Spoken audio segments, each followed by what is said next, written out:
Ladies and gentlemen, welcome to this afternoon's running of the Ambetter L400 at the Atlanta Motor Speedway as we are getting set for some pack racing today at Atlanta with the new configuration that debuted in this very race last season. 2 races already in the books this week with the Truck and the Xfinity Series, and now it is time for the Cup Series to take shape. So before that ends up happening, be sure to hit the like button, subscribe for more daily NASCAR content. You'll hear that a lot throughout the course of the stream, but you also hear a lot of the great commentary that comes along the course of today's race, as well as every other race weekend for the NASCAR Truck, Xfinity, and Cup Series. And as far as next week goes, just a reminder, I will be at Circuit of the Americas for the Cup race. The plan is for me to still do live commentary for the Truck and the Xfinity race on Saturday. They have a doubleheader just as they did yesterday.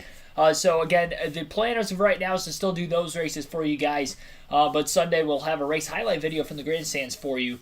And then obviously some content during the week as always as well. As far as today's race is concerned, we have a little bit of breaking news that has diagnosed over the last half hour to 45 minutes, and that would be that Tyler Reddick could potentially end up getting swapped out of that race car mid-race, maybe right after the start of today's race for John Hunter Nemechek. So John Hunter Nemechek, a late sub for Tyler Reddick. Reddick is going to attempt to start the race today so he can get points, but he is not feeling very well. I think ill on the side of things, unaware of exactly what the circumstance is there with how he is feeling, but I guess woke up this morning not feeling too good, and he is going to start the race today, but there is a plan to potentially get John Hunter Nemechek in that car. They were fitting him for the car in the garage area earlier this afternoon, so well wishes with Tyler Reddick, and hopefully he'll be good and ready to go here for the start of the race. So, again, appreciate everybody tuning in. Got about 15 people in the chat right now as we just started moments ago. Carlos Cortez, Riley 1645, Patrick Shatterly, and others, welcome into the stream. Before we get into the actual start of today's race, we have to go through some pre-race predictions as we always do on the channel. A very short list of predictions for today specifically. Not a lot of track analysis at the Atlanta Motor Speedway, considering the fact that it is a new super speedway. I didn't feel too comfortable telling you guys drivers you should stay away from in your fantasy lineups because we don't have a huge diagnosis of this.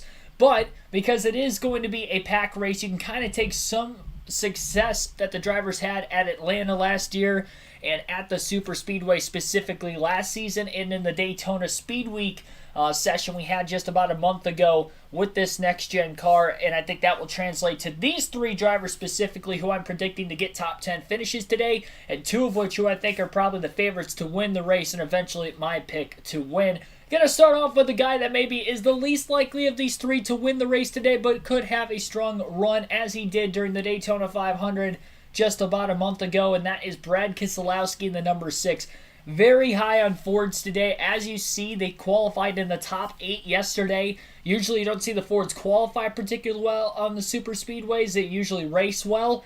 They raced well earlier at Daytona and pretty much dominated the entire final stage of that race, put themselves in the best position, really dominated all week because they ended up winning both dual races as well leading up to the 500 that Thursday, and they really had the best pit strategy in those races. If they have the right pit strategy under certain circumstances to stay together today, whether that be under green flag conditions, under caution, look out for the Fords. And I think Brad Keselowski came very close to winning the Daytona 500, probably had the fastest car in the Daytona 500 along with his teammate and other owned race car, Chris Buescher, and they definitely could have the fastest cars again here today. So for that reason, I have Brad Keselowski getting a top 10 finish. This guy I have getting a top 10 finish, and I think he's going to be a threat for the win, and that would be Ross Chastain. Now, of course, he's not a Ford. He did qualify back in the 18th place position for the start of today's race, but what he does have going for him is super speedway success with the next-gen car in the Cup Series. Earlier in the Daytona 500 this season, he finished 9th. Pretty solid. Was running pretty much top 10 all throughout speed weeks with his dual race on the Thursday night as well. But if we rewind to last year, he had even better success on super speedways. His first win of the super speedways and only win on a super speedway to this point came at Talladega in the spring. If we look at both Atlanta finishes last year, he finished second in both races, actually won a stage in the final race of that. And what I failed to mention was that he also won a stage in the Daytona 500 this year as well. So he is up at the front. He is leading a lot of laps. At the end of the stages, towards the end of the race, he's in contention. He has won at Talladega, like I mentioned, 2 seconds at Atlanta. Also in the summer, or I should say fall Talladega race, he ended up finishing in 4th place there. So 3 top 5s last season on super speedways of the 6 for Ross Chastain. I was really thinking about taking him to win today's race, but I ended up leaning towards somebody else just because I trust the Fords a little bit more, especially with what we saw at Daytona and in qualifying yesterday. But I do think Ross Chastain, if we were to go for somebody that isn't a Ford to win the race, I think he is the most likely of those to get it done. So Ross Chastain, I think, is a solid pick for your fantasy lineups today, as well as Brad Keselowski. So on top of that, we will go with my pick to win today's race. I mentioned I was very high on the Fords for today's race. I will stick with a Ford to go to victory lane at the end of the day. And for the first time this year, I'm picking my guy Ryan Blaney to win a race. Fords haven't been as good this season, I think, out of the gate, except for the Daytona 500. I think this is where they get back on their own 2 feet again. Again, the speed that they unloaded with this week is absolutely ridiculous. The top 8, all Fords in qualifying yesterday. All 3 Penske cars were up there. Both RFK cars were up there, and 3 of the 4 SHR Fords were up there in the top 8. Michael McDowell in 12th, not even that far behind as well. So look out for those guys. They're going to take control at stage 1. I think that's pretty clear. I think we're more than likely going to see some single file racing in the first stage of the race with how many of them are up there. I think they'll try to get organized pretty quickly. They may try to stay 2 by 2 to try to control the pack, but if we see as much unsteadiness in the pack or in the field running side by side like we saw in the truck in the Xfinity race yesterday, they'll probably try to get the single file as quickly as they can, especially with the fact that there was no practice time for any series this week. So we really don't know how these cars are going to handle on this racetrack this weekend. And if it's anything like yesterday, we may see quite a few yellows. That could make things turn into a little bit of a lottery race like we tend to see at the end of super speedway races. But I do think this is more of a controlled chaos versus Daytona and Talladega, especially Daytona over the last couple years. But I would probably look... it's very hard to pick against Ford this weekend, honestly, and I tried to go unbiased with my picks, which is why I tried to talk myself off of picking Ryan Blaney today with Ross Chastain, but Chastain starting deeper in the field, and Blaney's got a lot of help at the front. He has won on super speedways a bunch more than Chastain. Chastain does have 1 win, but Blaney has 3. I think it outweighs it. So going with Ryan Blaney, RB12, to get the win here in today's race. They're actually talking to him right now, but I had to get through these predictions here before the start. Harry T, Mark DeMars, MC Videos, Kyle Lance, Regine Huddleston. Also welcome into the stream, guys. I think Joey and Kevin can finish in the top 10. I mean, like I mentioned, Fords are going to be quick. I'd lean more towards Logano finishing in the top 10 just because he was really good in the Daytona 500 this year. I think he had probably the best car all speed week long. Him and Kyle Busch, personally, I think had the 2 best cars leading up to the 500. And then in the 500, we saw the RFK Fords were very competitive as well. But Logano had one of the 4 fastest cars in the Daytona 500 this year. He's on the pole for today's race. So I would say that he's a pretty strong pick as well. Kevin Harvick, I think he doesn't have as much success on the super speedways with this next-gen car. But he is in a Ford, and there, again, are a lot of Fords with him. I would probably be least likely to have him.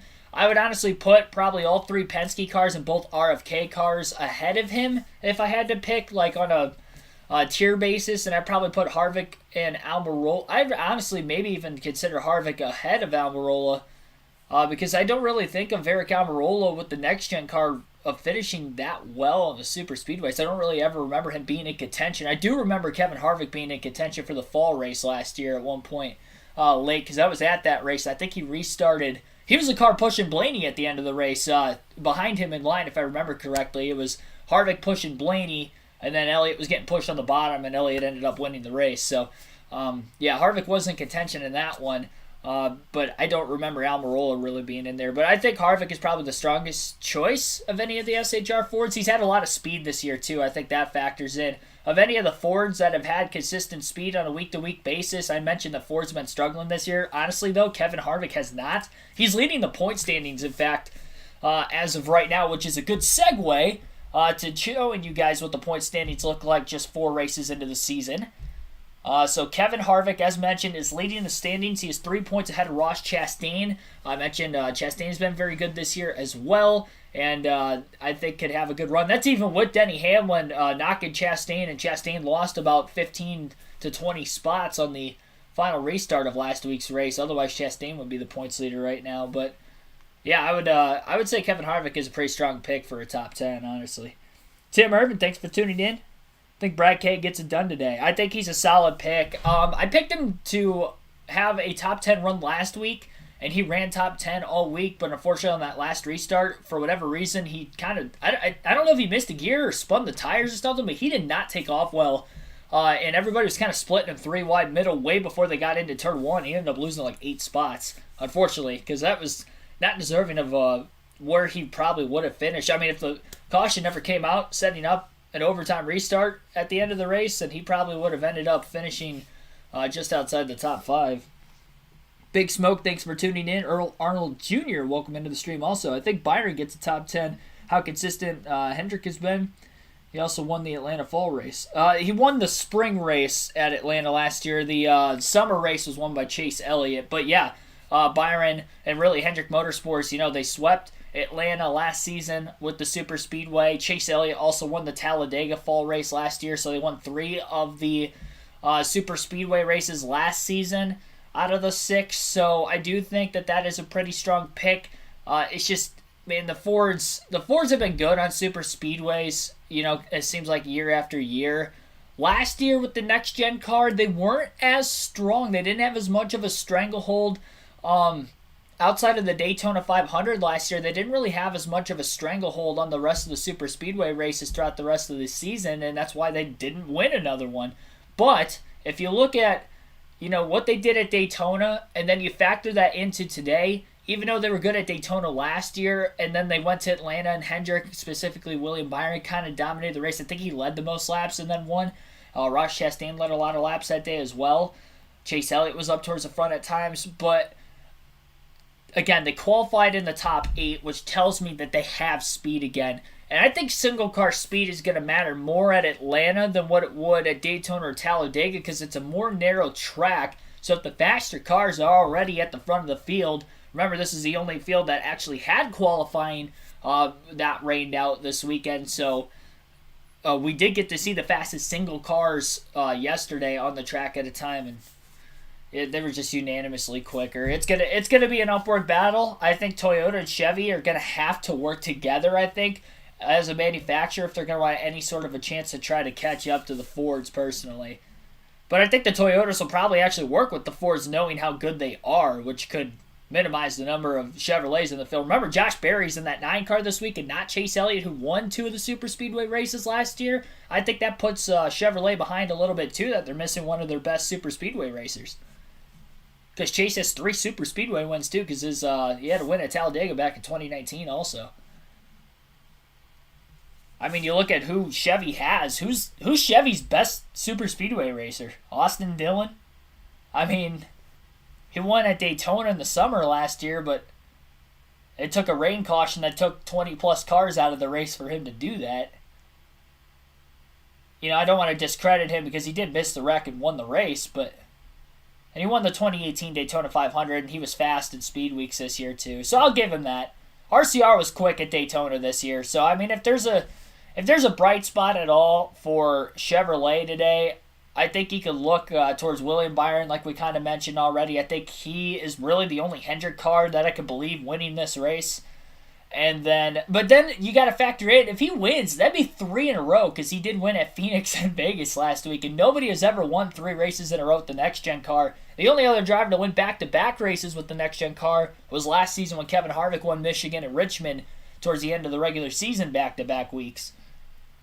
So Byron tried to put himself on an elite list of his own. The odds are not in his favor. On top of the Fords being really good. And you wonder how much that penalty during the week could have potentially, derailed that organization from a momentum standpoint too. I don't think it will because the speed is still going to be there. I don't think their penalty really dictated anything speed-wise because obviously they had the penalty, or they confiscated the parts last week that ended up serving the penalty during the week for all 4 Hendrick Motorsport teams, and 2 of them literally still led the most laps and won the race. So, I mean, with Byron and Larson splitting the stages, Larson led over 100 laps, Byron led like almost 70 laps and won. So, I don't think I don't think it's gonna factor speed-wise too much, but having the interim crew chiefs. And I know super speedways aren't considered strategy-based tracks, but I think track position is going to matter more at Atlanta than Daytona and Talladega because of how treacherous the track is. It's going to be harder to pass. It's only 2 lanes at best, really a lane and a half, but they tend to run side by side at the end because that's the only way to try to make passes, obviously.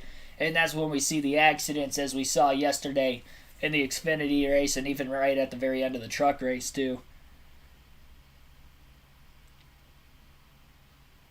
Sarah, thanks for tuning in also. James Moore, welcome to the stream. Yeah, Chris Buescher's honestly a pretty solid underdog pick, too. Jeff Sperry, welcome to the stream. Gerard Mercer, welcome.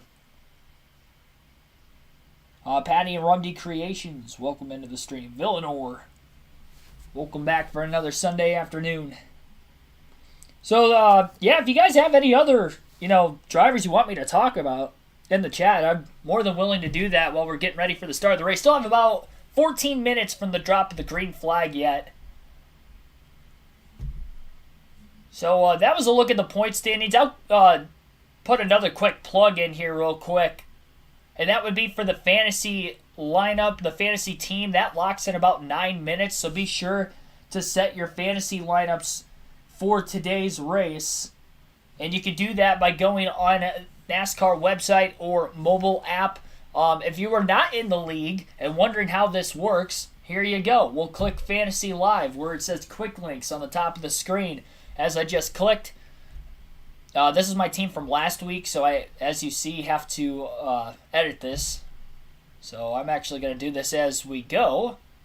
I'm keeping him in it. Keeping him in it. I'm actually going to keep most of the same team here. Trying to think who else I had.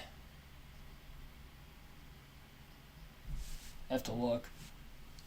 I have 2 separate teams because I have our league and then I have the other team, but I put the same lineup in every week. Oh, no, this is my team. Okay, never mind. That's why it looked. Yeah, I got to edit the other one. I'll edit the other one on my phone. But this is my team this week. That's not what what I was going to talk about, though, right now. So let me back up real quick again. So, again, quick links, top of the screen, or there will be like 3 lines at the top left corner on the NASCAR mobile app. You click that and it'll say Fantasy Live.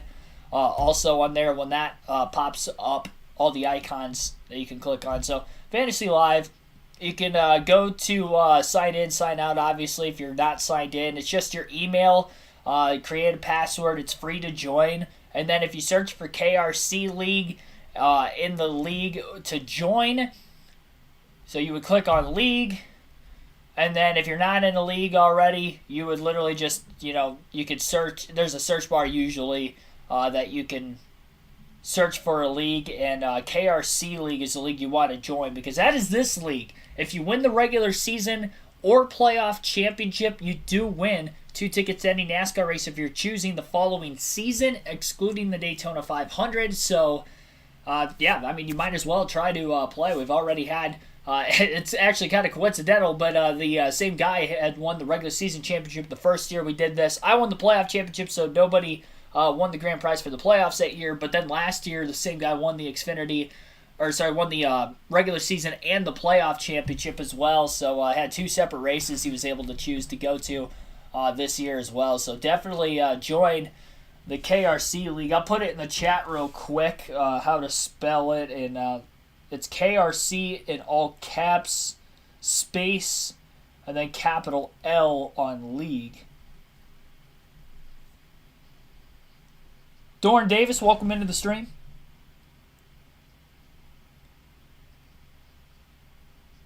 Tony Stewart's in the booth this weekend again.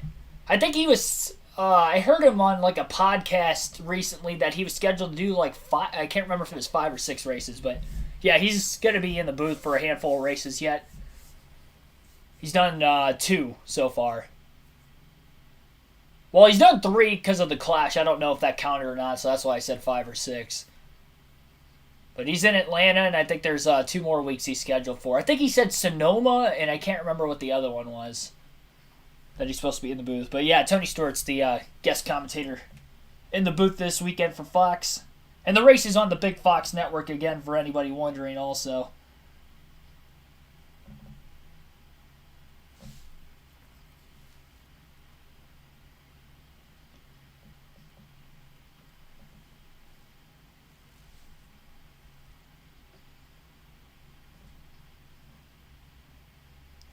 Making sure I have the other fantasy team in real quick for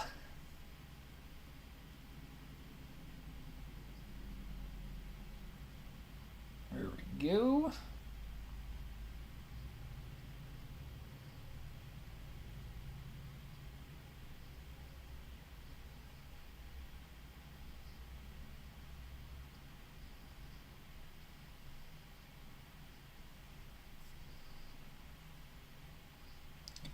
I believe they're going to give the command, so you guys will get to listen into that. Atlanta Sunday. Let's go trackside. And now for the most famous words in motorsports, please welcome from Prime Video's On a Wing and a Prayer, streaming everywhere April 7th, actor Jesse Metcalf and your Georgia Bulldogs.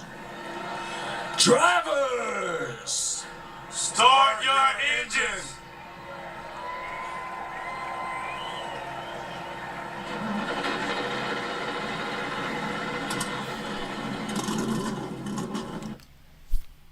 Alrighty.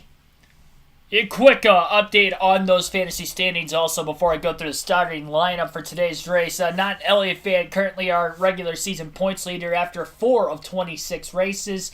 839 points for him total, just over 100 point lead. But I think the top scorer last week had 278 points, so you could definitely score a lot of points in this league on a weekly basis. So even though that might look like a pretty big lead, it's still less than half a race worth of points ahead. Inside Uranus, who, as he proclaims greatest KRC regular season champ of all time, again, he's won the regular season championship the first 2 years. As I mentioned, he's third right now, 726 points. I'm in fourth place with 718, and then EC23 with 717 points. So that is the top 5 coming into the week.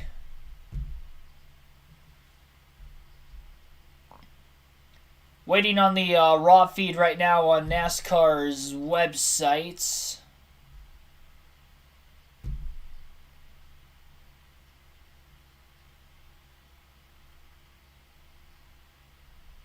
So kind of like last week, we're having some issues right now with NASCAR's website and the potential raw feed, so I apologize for that. But again, there's nothing I could do. It's the same thing last week, though. It's weird. They updated it pretty quickly with the truck and the Xfinity Series having a doubleheader. It'll say race stage up here. So it's showing the top 3 on the screen. But then when I click it, it sends me to the Xfinity Series, which is exactly what it did last week. The only difference is last week when you clicked the raw feed that was available, it literally showed the finish of the Xfinity race the whole time. So if that is not the case, it does not have that available, but specifically on the Cup side, it does not. The only thing I can do is refresh, back out. I've done everything that I could last week. I just had to basically wait for NASCAR's website to update. It took till close to the end of stage 2 for that to happen. So hopefully it does not take that long here. Can't confirm it's snowing in Ohio. It was flurrying at my house like throughout the day yesterday. I don't think it has been here today. It was colder yesterday here, though. It was 23. I think today my phone's showing 34 right now. I think the wind chill is 8 degrees. I had to get gas after the stream before I went to Buffalo Wild Wings last night, and it was kind of cold, not going to lie. I didn't realize the wind chill was 8 degrees when I went to go get gas. If I would have known it was going to be like that, I would have gotten gas when I left work Thursday, but that's okay. Hercules Harrigan.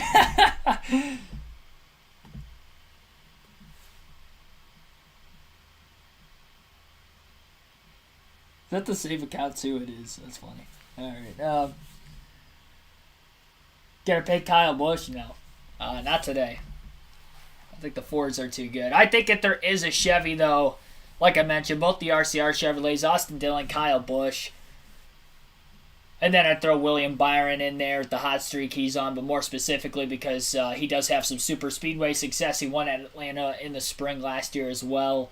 That he's probably one of the favorites to get it done.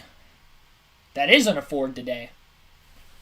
Not feeling good about the Toyotas. They're going to have to decide whether they're going to work with the Fords or the Chevys. I think the easy pick would be the Fords, but they're still going to be outnumbered.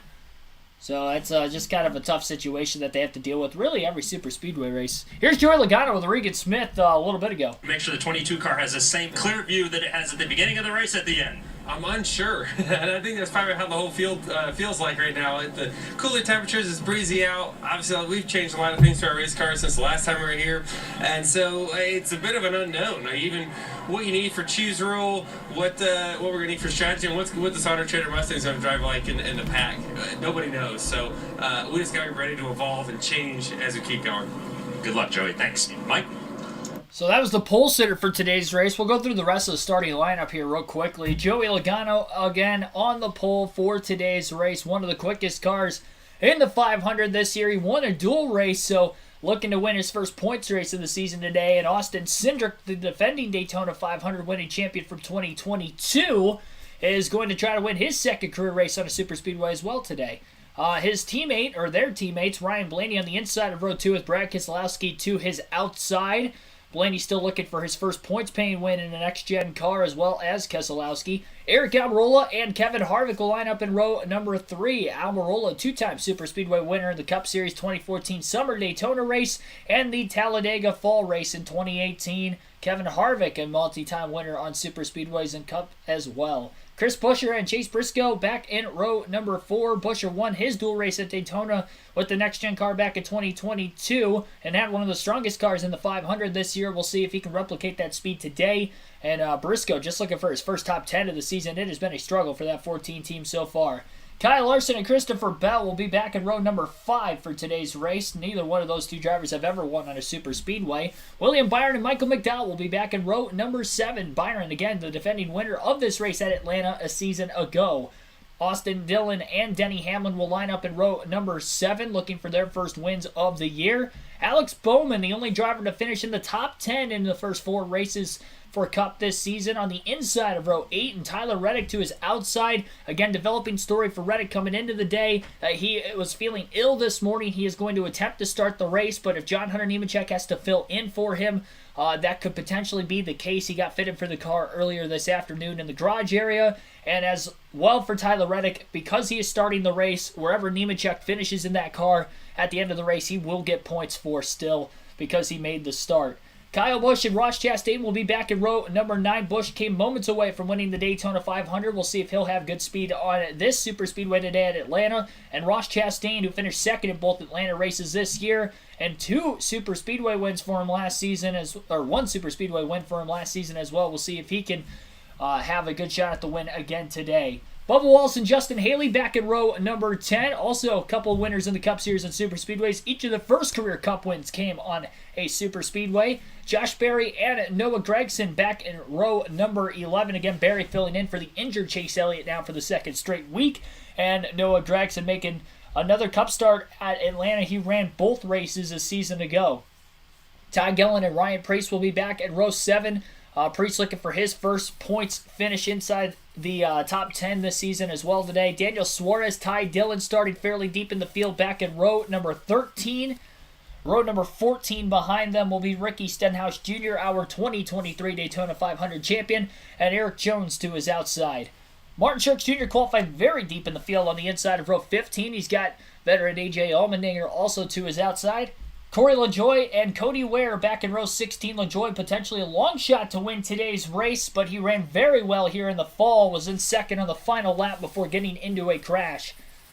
Harrison Burton and J.J. Yaley in row 17, and then rounding out the field today will be Ty Gibbs and B.J. McLeod in row number 18. Greg, for Alex in the race car, it'll be a simple day. Otherwise, for him, the one transition is he's actually sitting on the opposite side of the pit box of what he normally would. A little bit of a different view for him, Larry Mack.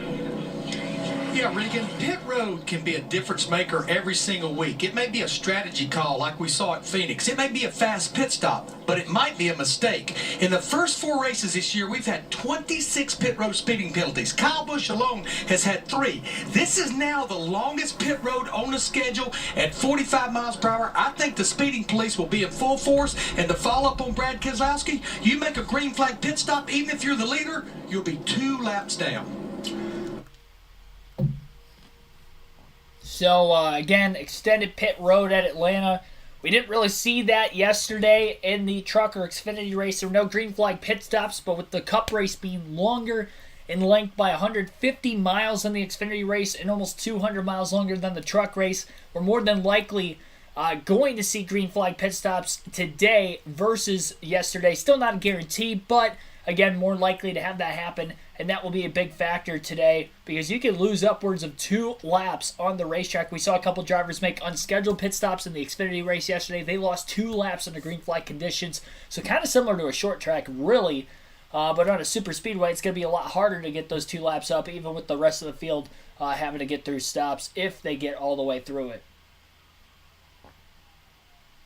So, we will see what kind of a race this is going to be here shortly. Dark Crypto, Jim Troyer, thanks for tuning in. Your win picks, Blaney, so was mine also. You can vote in the chat as well. I do have a poll up for you guys to be able to make your vote for who you think will win today's race. Here's Christopher Bell with the Fox booth. Christopher Bell, Tony Stewart, and the guys in the booth. You got us, bud? I got you. Hey, buddy, wild ride yesterday. Very eventful qualifying session. Looked like you were getting beat to death in the race car with the shocks. What about today? How do you rebound from this, and what's the outlook for the race? Yeah, I'm actually feeling pretty positive about it. Yesterday, obviously it was bouncing really bad, but I don't think that has any bearing on what I'm going to have today during the race. So the Cole Camry showed speed, and that leaves me optimistic for today as long as we can get it driving good, which I know Adam and the boys are putting a tune on it already. All right, buddy. Well, take care of that thing. Work your way up there slow and patient, man. We'll see you at the end. Yes, sir. Hope to make this 20-car proud for you. I saw somebody said about Corey LaJoie is your dark horse pick for the win. I was actually looking earlier on BetMGM. His odds to win today's race, if you were to make a $10 bet, you would net $540. That is the long shot odds for Corey LaJoie to go to victory lane. But starting at the tail end of the field, he did have good race speed last year. We'll see if he will this year. Again, sorry there isn't any sort of a live leaderboard I could show you guys as of right now. I guess I'll have to try to pull up NBC's website so we have something. So we'll go NBC Motorsports.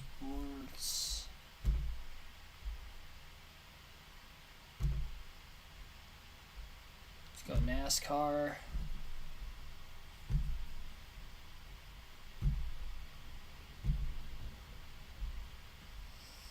It's just showing qualifying right now. I think it's because the race hasn't started yet. Pace car is leaving the pits right now. I will constantly be working to get this to you guys during the commercial breaks, but for right now, we're just going to have to go with the regular action as the green flag is in the air, and we are racing for the 5th time in the NASCAR Cup Series season this year. 260 laps, 400 miles, the scheduled distance in the field, making their first lap out of those right now. Joey Logano had a good launch on the start, probably timed to get the Penske cars down to the bottom in line as they did. Now Blaney shifts in 3rd place to the outside. Cindric, who is in 2nd, will go up, as well as race leader Joey Logano, and Logano will lead lap 1 today. Eric Almirola stuck on the bottom right now, as well as Chris Buescher in the 17, and then a lot of the Chevrolets behind them, like Kyle Larson, William Byron, and Austin Dillon. But top 3, single file, front of the field. I mentioned that the first stage could be single file trying to get the Fords in line. Kevin Harvick leaving a gap open. I wonder if Eric Almirola might try to squeeze in it. He does not. He stays on the bottom and actually powered past Brad Keselowski in the center of turns 3 and 4. Couldn't clear him to slide back in line, though, as Brad will remain in the 4th place position. And Harvick going to have to close that gap closely behind the 6 as well, as the 10 still leads the inside, but not really much momentum going forward for them so far, just 3 laps in.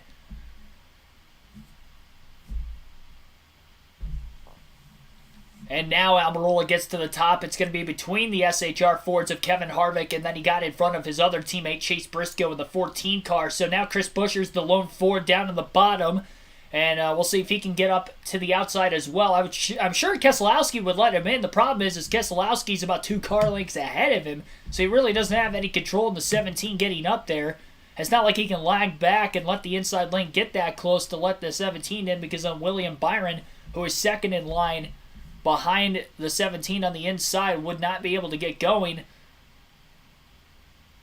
Those cars on the bottom keep going down to the, or I should say the front cars, single file, all the Fords in the top 7, go to the bottom of the racetrack in the middle of the corner, and then go back towards the outside on the straightaways. We saw this when they were single file in the Xfinity Series race yesterday, almost kind of driving it like it's a traditional 1.5-mile racetrack, but with a lot of the drafting effects to go along with it. And that is why this is such a hybrid of a racetrack, that they're going to handle better single file than double file, you'd have to imagine. Tires were eating away very quickly through yesterday's races, which is very surprising when you consider the fact that this track only has 2 years worth of wear on them. Kevin Harvick moved down to the bottom lane of the racetrack trying to pick up some time in turns 3 and 4, and he pulls all the way to the inside of the 2 of Austin Cindric. Ryan Blaney going to give his teammate a little bit of a shot on the back straightaway, trying to push him forward, as Harvick then side drafts Blaney before going down into turns 3 and 4. He still runs on the bottom of the racetrack. He doesn't have anybody going with him, and I'm sure Eric Almirola may let him in line. No, he does not, and Harvick may be going backwards because most of the Chevys have abandoned ship from the bottom. They have gone to the outside behind the Fords, and Kevin Harvick's kind of all there by himself. There are a few other Chevys still on the bottom, but they're probably 3 or 4 plus car lengths behind Harvick, and he may fall outside the top 10 shortly. Logano has led every lap of the 7 now completed at the start-finish line. 60 laps will be the Stage 1 distance today. And the fuel window is about 68 to 72 laps, so they will not have to pit for fuel in this opening stage. Really, the final stage is the stage where we could see green flag pit stops, but they shouldn't have to pit at all in Stage 1. And more than likely also in Stage 2. Actually, now that I think about it, I think Stage 2 and 3 might be longer and similar in length, so it might just be the first stage. I didn't see what the stage breaks were. I was reading the starting lineup at the time when Fox showed the graphic on the screen. Apologize that I missed that. More cars are down on the bottom behind Kevin Harvick, but all the Fords are still clear of him on the inside. He's side by side right around the 11th place race car right now. And the top 5 cars are actually Ford. Somehow Kyle Larson was able to get in between Chase Briscoe and Eric Almirola, splitting those cars up just a tad. But then the next closest Chevrolet behind Kyle Larson is his teammate William Byron, 3 positions behind him in 9th. Harvick still staying on the inside. There's a gap to fall in line behind Byron, but he is not content with going to the outside. Spinner off turn 2 and into the wall goes Bubba Wallace in the 23. Caution flags out for the first time today. And that was a pretty significant impact to the inside wall on that left front of the DoorDash Toyota.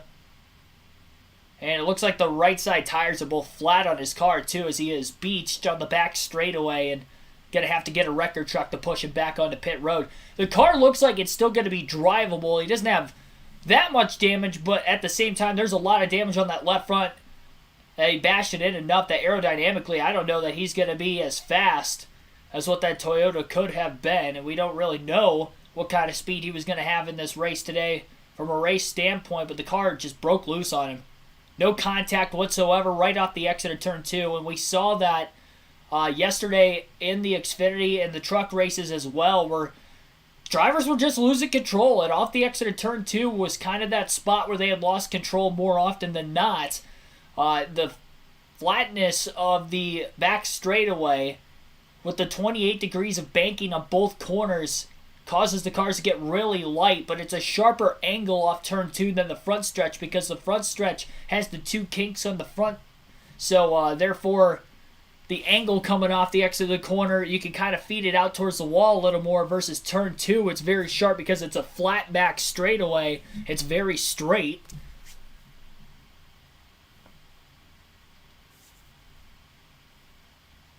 But in the wall goes Bubba Wallace. He had his teammate Tyler Reddick behind him, I believe, but definitely no contact there. Christopher Bell actually spun out in qualifying yesterday as well. If that goes to show you anything, when you have drivers spinning out on a quote-unquote super speedway or a drafting-style racetrack in qualifying, it just goes to show that handling is a huge, huge factor today versus what you see at Daytona or Talladega when it comes to who is going to be up towards the front contending for the win and not. And Wallace's car obviously not handling very well from the get-go. And, those are things that could be situated with some practice time during the week, of course. But with the lack of practice time, I think that could lead to a more potential for spins to happen, again, like we saw in yesterday's races.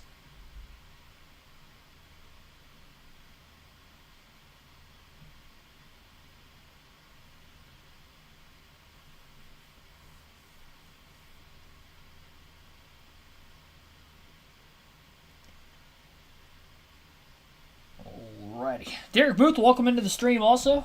Terry Lewis, Dale Opplinger, also welcome into the stream. Who else we have in the chat? I saw a lot of people I didn't shout out. Frank Powers, Troy, thanks for tuning in. Who else we have here?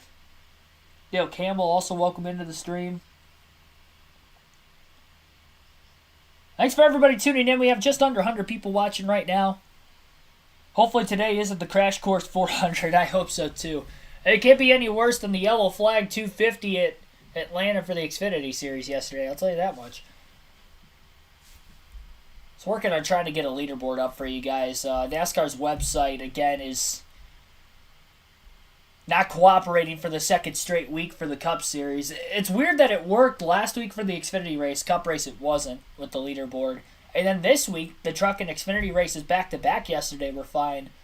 But it's the Cup race, again today that, for whatever reason, it's just not up on the website right now. So I can't show you guys that there. I'm on NBC's website trying to find something for you guys for now.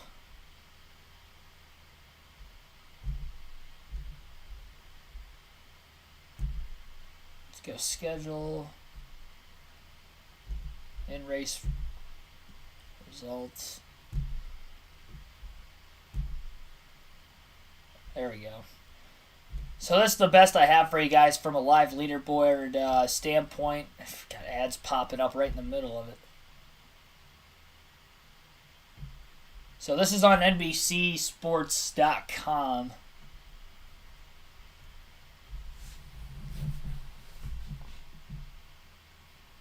Got some cars towards the tail end of the field pitting.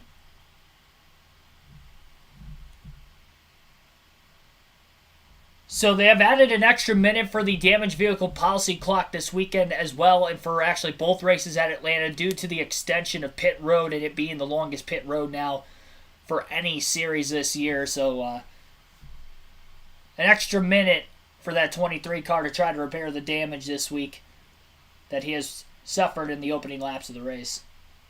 We're doing exactly what Bubba's car was doing. Not happy with Stenhouse, the car. Custer, Truex, Ryan Preece, Ty Ricky Gibbs, and Stenhouse, some others. Mark Ryan Truex, Preece Corey on pit LaJoie, road. and others will pit under this caution flag. Big story of the week, Hendrick Motorsports.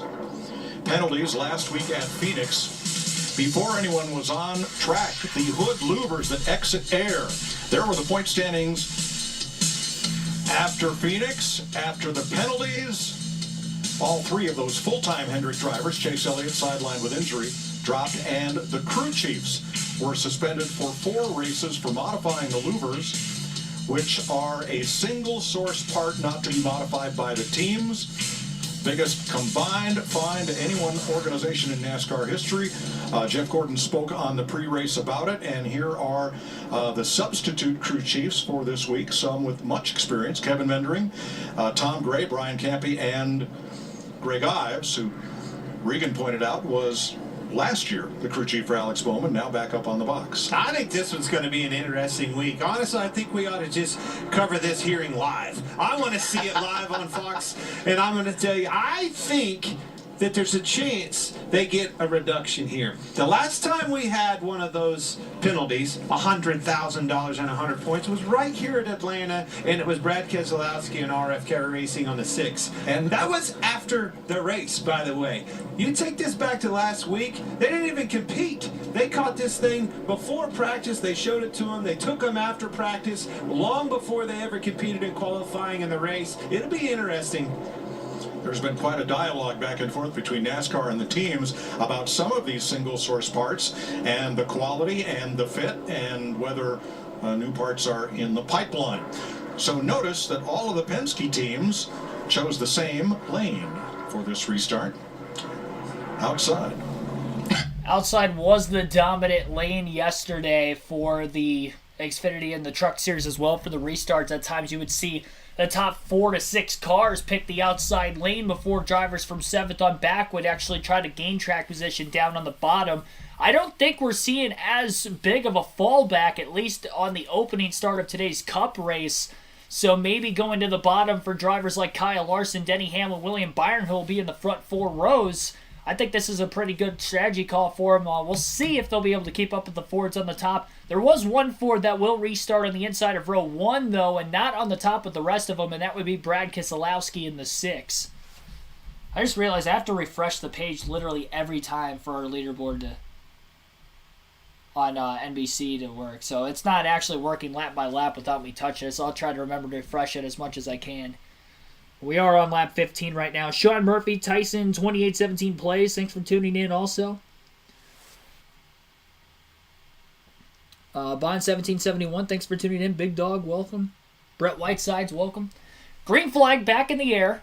Joey Logano, control car in the restart from the outside. Keselowski having a nice run on the bottom lane with Kyle Larson. The problem is, though, is Denny Hamlin a little bit too far behind the 5.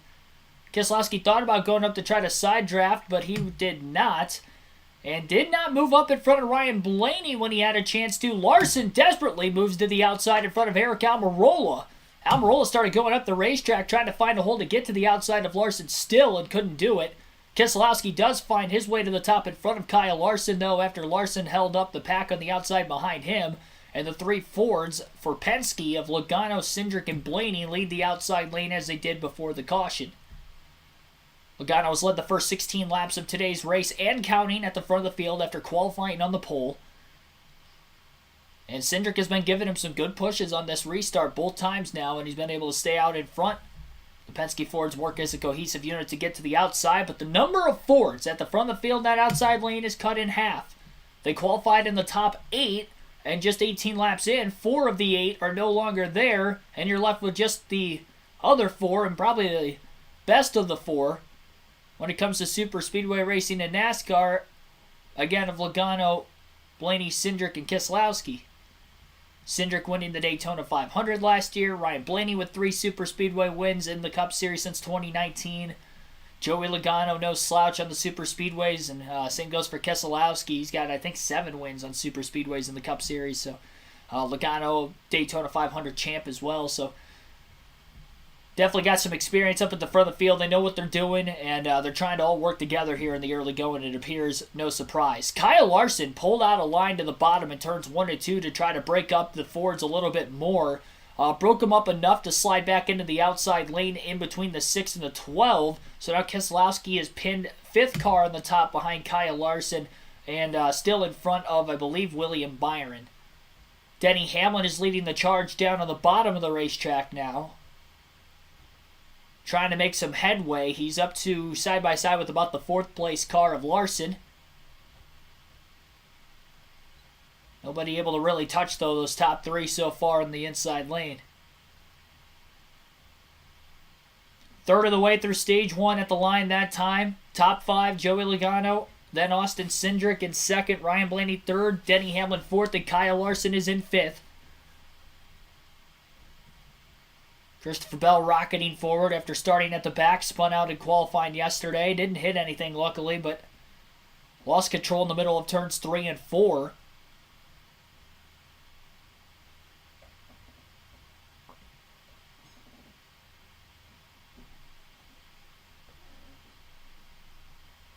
That clean air for Joey Logano has to be helping the handling of his car as well compared to everybody else in the pack in the dirty air. But they have to stay there to be in the draft where it is at its fastest. A lot of lane changing, though, going on from everybody who isn't a Ford so far. So they're definitely being more aggressive at the start of this race than what they were in both races yesterday.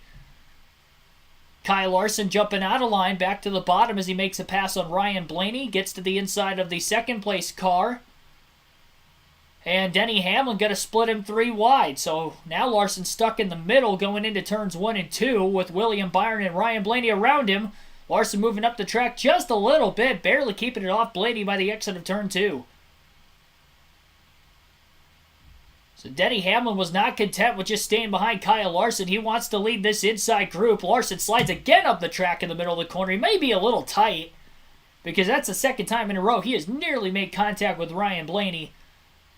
Still sandwiched between the 24 and the 12 with nowhere to go. Although Keselowski kind of moving back and forth on the straightaways, he's behind the 12. In the corners, he's behind the 5. So that's why they're all staying boxed in with each other right now. But this is a dicey situation at the front of the field until it gets organized. Now they're at least back down to 2x2 as Byron will let his teammate in finally on the inside.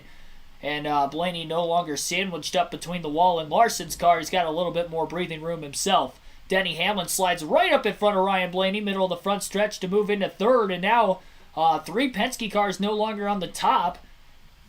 Denny Hamlin between them for now, but we saw moments ago he wasn't patient, trying to put Larson 3 wide a little bit ago. So I don't think he's going to be very patient staying in the outside behind the 22 and the 2 either.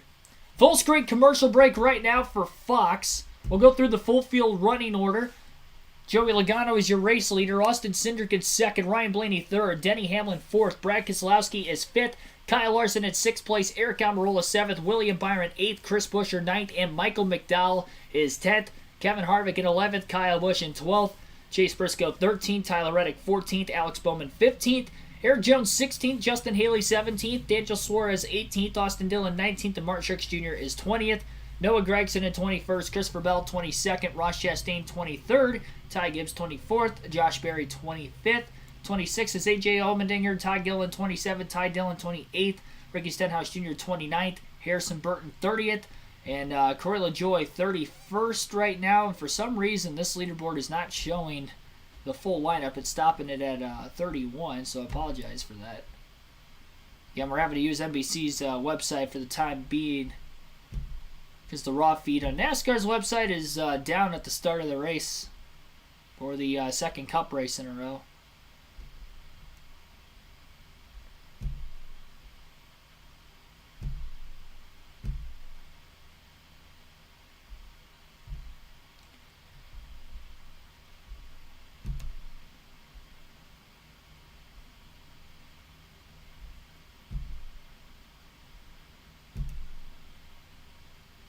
Completely logged out of the page trying to go back in as well. Not really having much luck with that, unfortunately. HWED Hot Wheel ED, thanks for tuning in.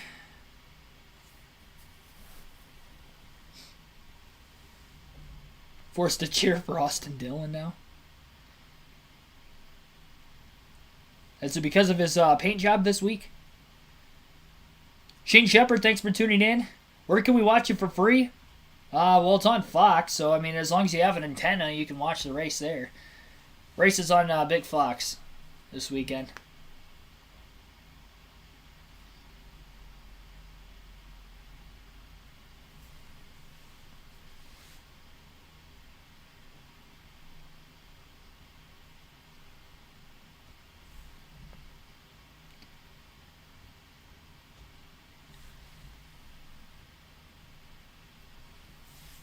Should be about halfway through stage 1 right now. Exactly halfway as they come back from the commercial break. So we will continue our lap-by-lap coverage. Logano's still the race leader. Now it's showing the top 36 on the screen. It's showing more cars. It's still not... Actually, I think that is the whole field. Yeah, there are only 36 that started. That's weird. It was only showing the top 31 before that, though. Top 4 still Fords. Looks like Keselowski's found his way back up there. And a lot of single-file racing at the very front of the field, it appears, as well. Just a couple cars left down on the bottom lane. Denny Hamlin is back to 5th behind Keselowski on the outside. And then Kyle Larson, who was in the top 5, no longer there. He's in 6th, but he's one of only 3 cars that are left on the inside right now. Pretty much everybody else up on the top.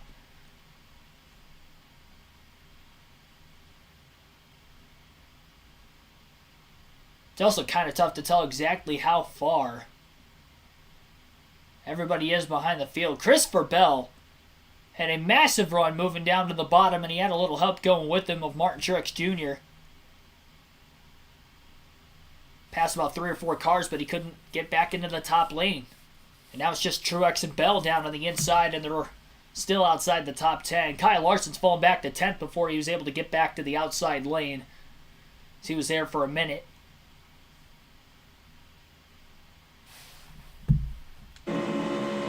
Look at that heart rate. Only 110 beats per minute at 188 miles an hour. Well, you don't feel good. Oh, okay. And it's pretty calm right now. This is the calm before the storm, but this is the calm that I expected, quite frankly. All these Cup drivers, these are the best of the best that NASCAR has to offer in the Cup Series. They just watched yesterday's racing. Truck Series, still learning. A lot of rookies out there. Xfinity, the same thing. There was some melees out there, yard sales. They were wrecking left and right all over the place. These guys see that, need to clean this thing up, get these things to the end of the race. They want to be a part of that win, not the part of the crash at the beginning. Now, of the drivers that made pit stops at the lap 10 caution, 2 have made substantial gains. Ty Gibbs up to 18th, and Martin Truex up to 13th in his Toyota. Now right on the bumper of Christopher Bell for the 2 leading Toyotas in this race. Chevy's 8, 9, 10. Hamlin, in 5th. Otherwise, Fords. 6 out of the top 7. I'm watching Truex Jr. there, and I think he's taking advantage. He was one of the guys we saw him put 4 tires on and get that adjustment that he was looking for. One of the only cars, in that tail end of the pack that took some adjustments and took advantage of that pit stop. Moving to the front made a difference. I'm still mesmerized by the guy on 11th with Christopher Bell, starting from the back, has not made a pit stop. Had a car that was extremely difficult to drive, as we saw yesterday in qualifying, and has worked his way up to 11th already. Look at his head here today versus yesterday. His head was bouncing around like a ping pong ball. They definitely made the right adjustments today. He's definitely comfortable. I've been watching him. He picks that low line when he gets a run and finds that hole and gets himself up there again. Well, Tony, you're spot on. But one of the other guys, and you're not going to want to hear this, your car, 14, Chase Briscoe, he's definitely off the pace, not happy with his car. Something's going on with the 14, moving to the back. Lost 19 spots in just in the last few laps. Regan? Well, Mike, you guys mentioned that 14 car right now, and he has got a lot going on. The front is tight, the rear is sliding, and he said he thinks it's all aero.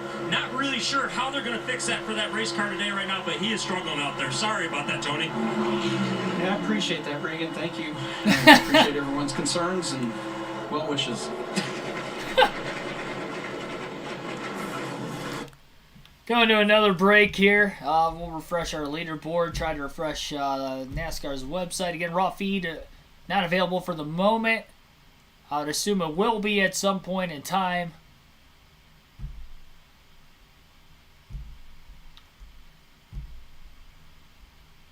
Got 21 laps to go yet in stage 1. Joey Logano is the race leader. Austin Cindric in 2nd. Ryan Blaney 3rd. Brad Keselowski 4th. Denny Hamlin 5th. Kyle Larson in 6th, Chris Buescher 7th, Kyle Busch in 8th, Christopher Bell 9th, Martin Truex Jr. 10th, Noah Gragson in 11th, Daniel Suarez in 12th, William Byron 13th, Eric Almirola 14th, Kevin Harvick 15th, Ty Gibbs 16th, Austin Dillon 17th, Justin Haley 18th, Alex Bowman 19th, and Michael McDowell's 20th. Ross Chastain in 21st, Tyler Reddick 22nd, Josh Berry 23rd. 24th place is Todd Gillen, Ricky Stenhouse Jr. 25th, Corey LaJoie 26th, Ryan Preece 27th, AJ Allmendinger still back there in 28th, Eric Jones 29th, and Ty Dillon is 30th. Chase Briscoe is in 31st, 32nd is Harrison Burton, Cody Ware 33rd, BJ McLeod 34th, JJ Yaley in 35th, and then Bubba Wallace rounding out the field. He was the only caution of the race today, got loose off turn 2 at lap 12 and wrecked. So he is in last right now with damage to the left front of his car. Yeah, I noticed. I mean, the leaderboard works on my phone. It just doesn't work on NASCAR's website. That was one thing I noticed last week, too. But it doesn't even show, like, all the statistics, though, on your phone like it does on the website. Because, I mean, the screen's not all expanded at once. Like, you can click on a specific driver, but I can't open up a tab for every driver there, so it's not like I can really, like, plug my phone in and have you guys see that at all, either. Caden Spears, welcome into the stream also. Douglas the Dog, thanks for tuning in.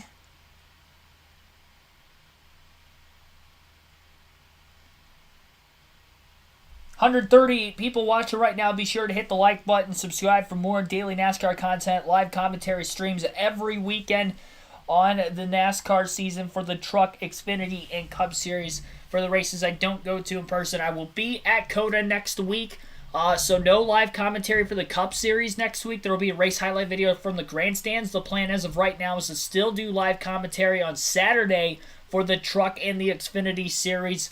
I will have updates later in the week on that, but as of right now, that is the plan for next week's live commentary schedule as of right now. And obviously, again, content still during the week as well. Be sure to tune in for a race highlight video from today's live commentary stream as well. I've been posting those every week after the race, whether it's the finish of the race or highlights condensed of the full race. Just depends how much action there is throughout the course of it that I feel like breaking down into a 10-minute or less video with the commentary calls along the way. So we will... Or I will upload that again later tonight after the race.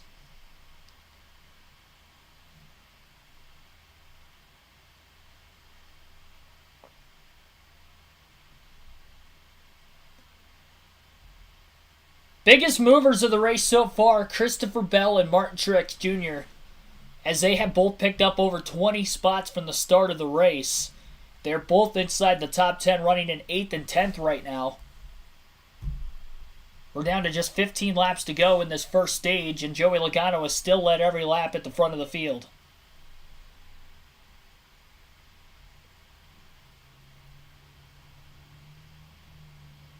Who won yesterday? Christian Eckes won the truck race, and Austin Hill won the Xfinity Series race. Yeah, Truex has gained 21 spots from the start of the race already. Bell up 18, so just less than 20.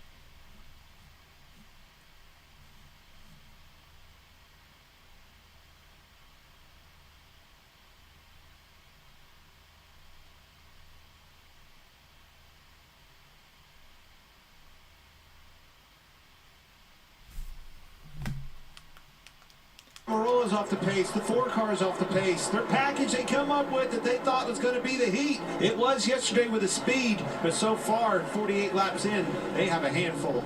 And a lot of this back and forth is due to drafting. Let's take a closer look with Larry Mack and the Toyota Cutaway car. Even though we're at a mile-and-a-half racetrack today at Atlanta Motor Speedway, the speeds these cars are running, you'll be able to see them work together in a draft. So to explain the draft, let's go to our Toyota Cutaway car at our Toyota Tech Center. This is what a car out front looks like as far as the airflow, making front downforce and rear downforce. It's poking a pretty big hole in the air, so that trail car that's starting to approach it, it's starting to feel the effect of the air coming off that lead car. The closer it gets, it starts to take rear downforce off the lead car, front downforce off the trail car. As they get this close together, they're almost working as one unit. The more cars you can get lined up in a draft, the faster they're going to go. And Mike, one thing about that lead car, the reason it's poking such a big hole in the air, is that big old 7-inch tall rear spoiler. Thanks, Larry Mack. The top 5 drivers in this race have 20 wins on NASCAR's drafting tracks. And there is the spoiler cam, the Monster Energy cam on board Ty Gibbs. No gaps up front, the ratchet, no gaps out back to slide back in. 10 laps to go in stage 1. They have enough fuel to go the distance, and we'll take one Fox side-by-side break right here. There we go. We can keep the action rolling. Top 10 right now. Joey Logano in the lead. Austin Cindric second. Ryan Blaney third. Brad Keselowski fourth. Denny Hamlin fifth. Chris Buescher sixth. Kyle Busch in seventh. Christopher Bell eighth. Martin Truex Jr. ninth. And Daniel Suarez is 10th right now with 9 laps to go at stage 1. Stage points are awarded for the top 10. 1 point per position and a playoff point for winning the stage that will carry through every round of the playoffs as the driver is able to advance round by round. So Joey Logano looking for that, and it'll be interesting to see if any of his Penske teammates try to pull out a line to make the pass on him. If not, maybe looking at Brad Keselowski at being the driver trying to make that first move. He won a stage in the Daytona 500 earlier this season, and he's going to try to win another stage here today as he is in contention very early on. And so far, a good start to the year for Keselowski. He's in the top 10 in points through 4 races. And these stage points could go a long way for that team if he's unable to get a win in the regular season at all. Looking at points to try to qualify his way in, there was one driver that qualified their way in on points without a win last year, and that was Ryan Blaney, because we had 15 different winners in the regular season. And so far this year, we've had one repeat winner already, with William Byron winning back-to-back races at Phoenix and then at Las Vegas the weekend before, so sitting at 3 different winners through 4 so far in the Cup Series. Still single file, though, all the way through this lead pack. Pretty much the entire pack. I don't see anybody pulling out a line yet. And Keselowski chooses to stick with the Fords, and Denny Hamlin in 5th place would be the first driver that isn't a Ford that may pull out a line. He was the one being maybe the most aggressive in trying to make moves down to the bottom of the racetrack, getting himself up to the top 5 where he's running right now, leading up to the conga line that is now taken over the outside lane. Kyle Busch, also from deeper in the field starting position, is up inside the top 10, quietly into 7th. His teammate Austin Dillon a little bit further behind yet in 15th. I think Dillon was one of the cars that was stuck on the bottom lane a little bit too long with Larson and Byron as well, and that's why they end up falling back, as Byron's just in front of Austin Dillon back there, 14th, 15th. Kyle Larson trying to pull out a line to make a move, but his own teammate, Alex Bowman, didn't go with him. Larson going to get hung out to dry, and he is going to fall from about 11th place, slides right in front of Ty Gibbs off the exit of turn 2, which is going to put him in around 18th, unfortunately, for Larson, so he lost a lot of spots there. About 8 spots in 1 lap. 4 laps to go, stage 1 at the start-finish line. Still just that one caution earlier in the stage for Bubba Wallace spinning, about a dozen laps in, and we have been caution-free ever since. With the stage yellow coming up soon, that will allow for these teams to hit pit road for the first time. There were a handful of drivers that pitted during the first caution back at lap 12, but it was pretty much every driver that was outside the top half of the field. They were at the tail end.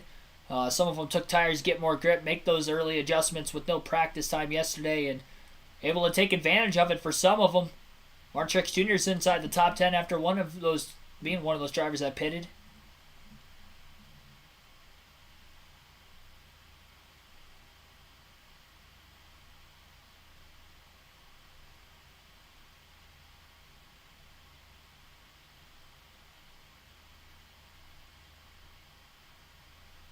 Two laps to go this time by at the start-finish line. Still single file in the outside lane.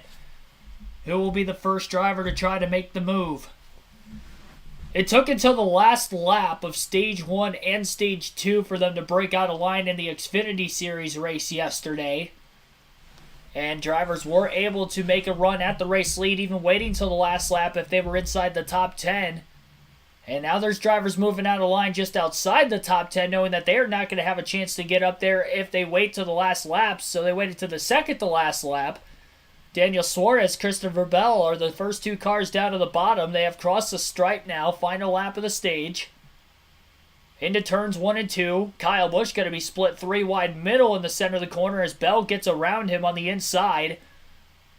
Ryan Blaney pulling out a line on Austin Cindric. He was looking to side draft him, but nobody went with him, and now he's starting to go backwards. Cindric looking to the outside of the 22 car of Joey Logano, but he's not going to get there. And Joey Logano will win Stage 1 pretty easily here at Atlanta. He has led the first 60 laps of today's race.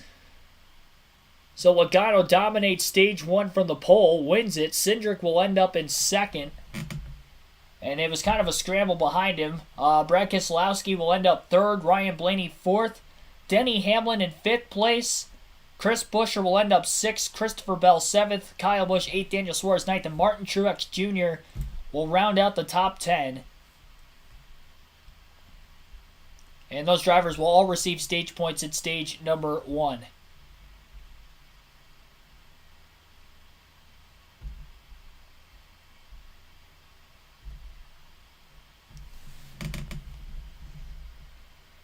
So Joey Logano wins stage 1 today.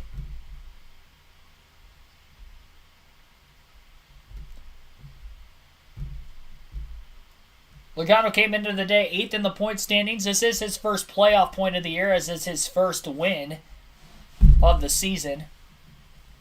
First stage win of the season. He had 10 extra points winning his dual race earlier this year, but there was no playoff point awarded for that. Just the 10 regular season points. Our goal on the stream today is 150 likes as well. We hit our goal during the Truck Series race yesterday. Just shy of it in the Xfinity race, though, but we'll see if we can get there for the Cup side once again today.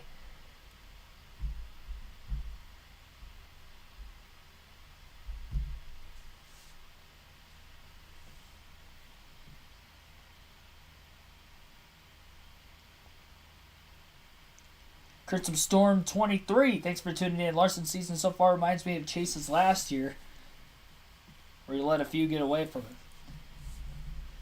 Honestly, this kind of reminds me of Kyle Larson pre-Hendrick Motorsports, where it seemed like he was in contention for wins. He would lead a lot of laps in races with Chip Ganassi Racing, but he couldn't really seal the deal, and that was limiting him to just a win or two a season.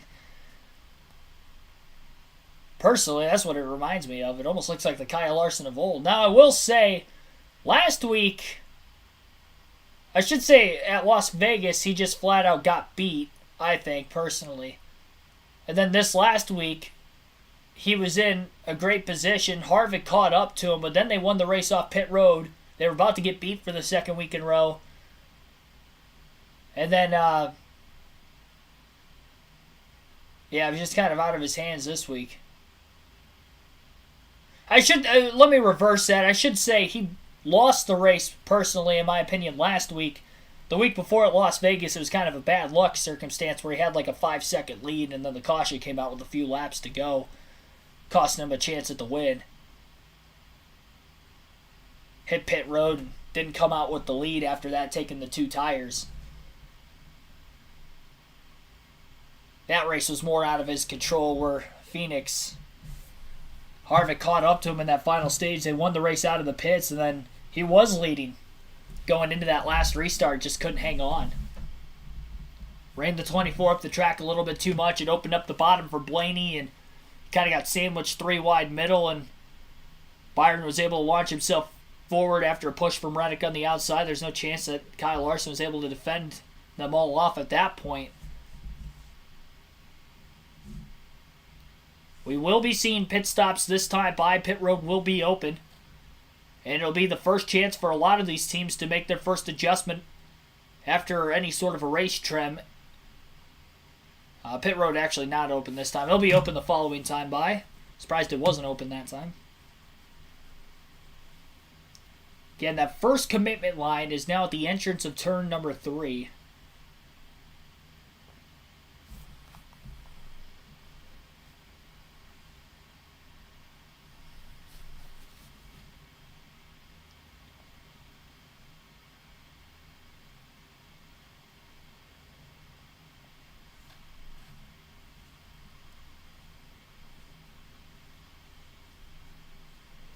So Kyle Busch's team talking about a little bit of strategy in case they have to make a green flag stop at all in Stage 2 with the stages being longer.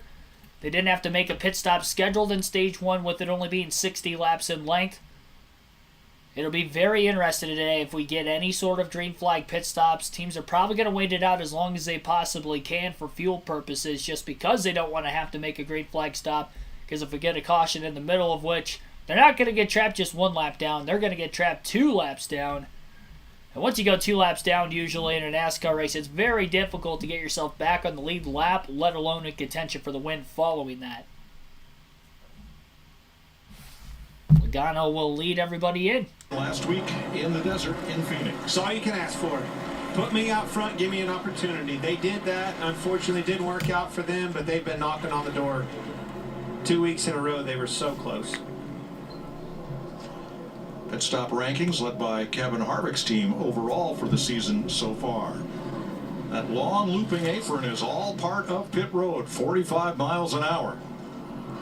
We see all the drivers lined up on the right side to the outside.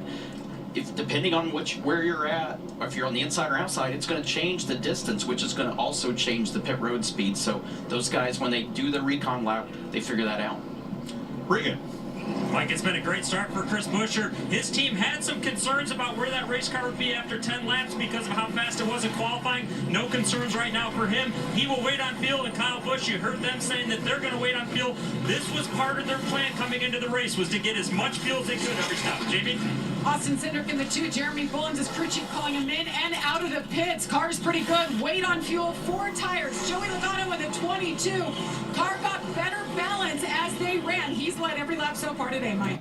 Kyle Busch will win the race off pit road. 6 spots gained with that 4-tire stop, a 10.4 second stop at that. Biggest loser on pit road was the original race leader, Joey Logano, losing 4 spots. Martin Truex Jr. also up 4. Hamlin, Bell back 2. Cindric back 2. Keselowski and Blaney up 1.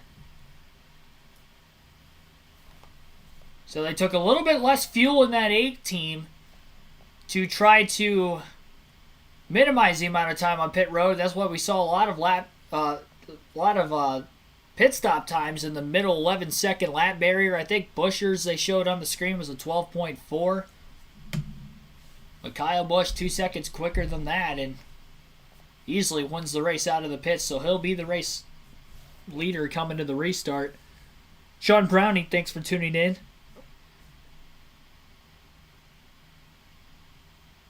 Belize Bambino, thanks for tuning in. Better than Clint Boyer at announcing. Probably at driving. Oh my gosh, just burying Clint Boyer. Hey, he's won 10 Cup races. He's no slouch. He almost won the championship in 2012 also.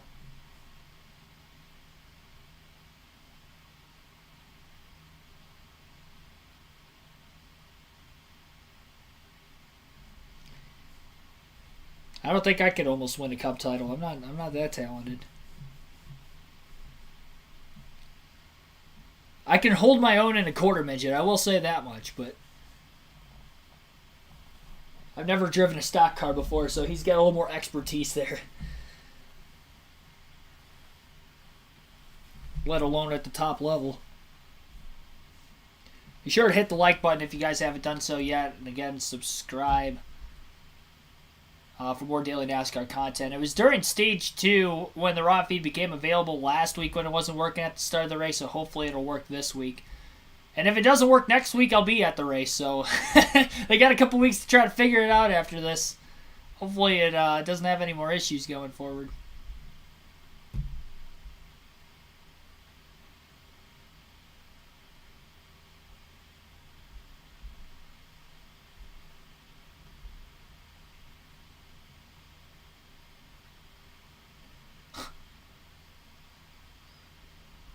Yeah, Corey LaJoy on a commercial. That's pretty cool.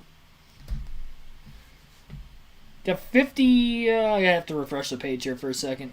Just make sure I have the like counter correct. Yes, see, that's why I refresh it because I didn't think that was right. 67 likes on the stream right now. Our goal is 150, so we're almost halfway there, and we still have a long ways to go in this one. Just over 60 laps complete. 2 cautions so far. Bubba Wallace spinning on lap 12 off of turn 2. make contact with the inside wall with the left front of his race car, and then the stage end at lap 60. Again, Joey Logano won stage 1. And Kyle Busch, who started 17th, will be the leader on the restart after his crew gained him 6 spots on pit road with a 4-tire stop. Took a little bit less fuel, which obviously helped into that, but also a clean stop as well for the 18.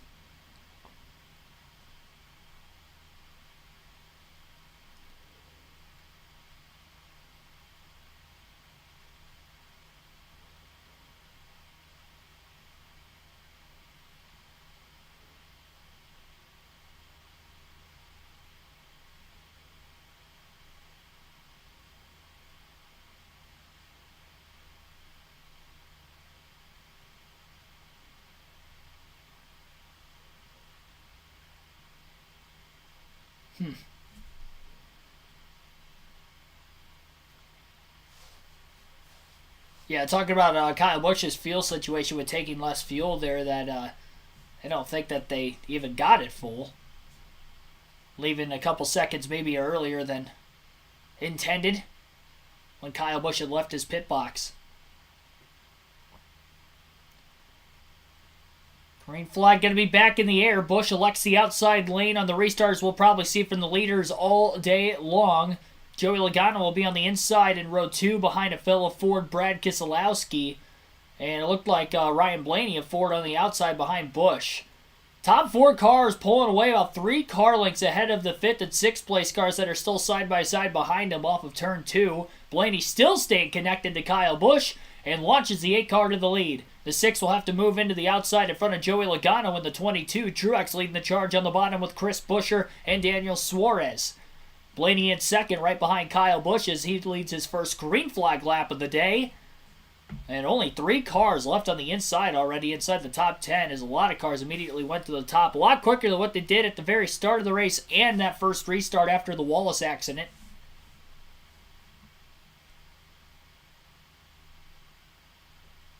Brad Keselowski not staying in line on the outside, or actually he did. He made a fake, and Joey Logano decided to go to the inside instead.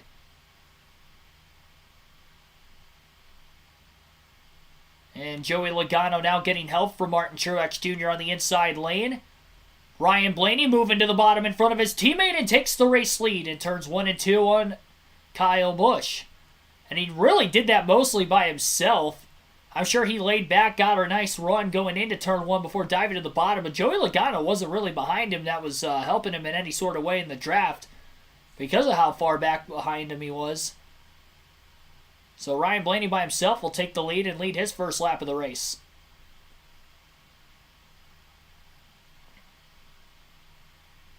Logano working to the inside of his teammate Ryan Blaney, looking to take that race lead back after dominating and leading the first 60-plus laps of the race.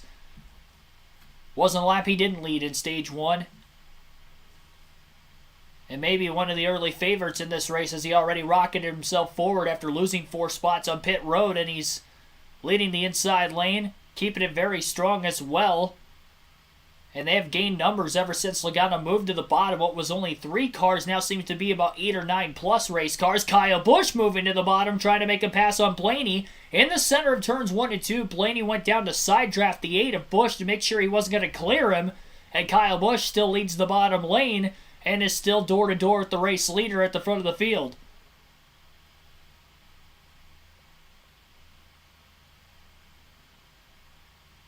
Blaney leads that lap by about a half a car length over Kyle Busch.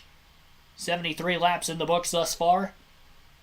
A lot of Ford stacked up on the top and only one Ford really on the bottom of Logano, splitting with a Chevy and a Toyota behind him.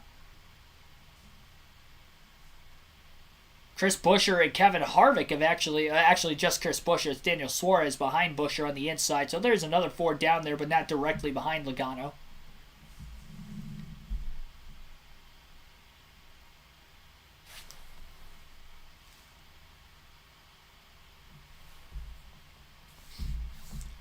But the entire field is working 2 by 2 right now, not single file like they were for most of stage 1 after the first caution. And And the lead has been changing back and forth between Ryan Blaney and Kyle Busch at the start-finish line these last few laps as they each get multiple laps let in.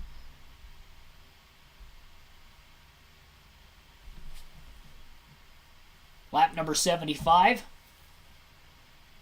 Top 5 following the restart to stage 2. Ryan Blaney scored the leader at the line that last time. Kyle Busch is in second. Brad Keselowski in third. Joey Logano fourth. And Martin Truex Jr. in fifth. That time Logano was able to get to the back bumper of Kyle Busch. Gave him a big push going into turn 3. And that's going to launch Kyle Busch back to the race lead. He clears Blaney on the outside. And now trying to control the lanes back and forth on the front stretches. He got maybe a little too far out ahead. About 2 to 3 car lengths ahead of him. Massive run into turn 1 in both lanes before deciding to just take over the bottom lane. And Busch continues to hold on to the race lead. He'll stay on the bottom on the back straightaway now. And we'll see if Ryan Blaney can get a push to get back to the outside of the 8. No, it actually looks like Kyle Busch may have moved to the outside. Going into turn 3 on Ryan Blaney. And Joey Logano has now gotten to the inside. And I believe Logano led that last lap at the line over Kyle Busch as they're side-by-side for the lead. And Blaney's now the second car in the top behind the 8. Logano is all clear, and he'll move to the outside off turn 2 on Busch. Showed a replay towards the tail end of the field that last lap where Larson thought about going 3 wide up the middle, came back down and almost made contact with the 9, his teammate, Josh Berry. Luckily, they were able to keep control of their cars back there. That was outside the top 20.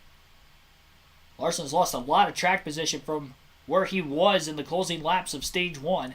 And where he's at right now is he's boxed in on the outside. Really has nowhere to go. Cars form into the outside lane in front of him, putting him further back in the pack. And then when he goes to the bottom, he hasn't been able to make as much ground up in this stage as what he did back in stage 1. Top 3 cars single file at the front of the field. I think Martin Truex Jr. is leading the bottom now after Joey Logano worked his way forward. And Truex maybe doesn't have quite as strong of a car. And he's not able to lead the charge down on the inside.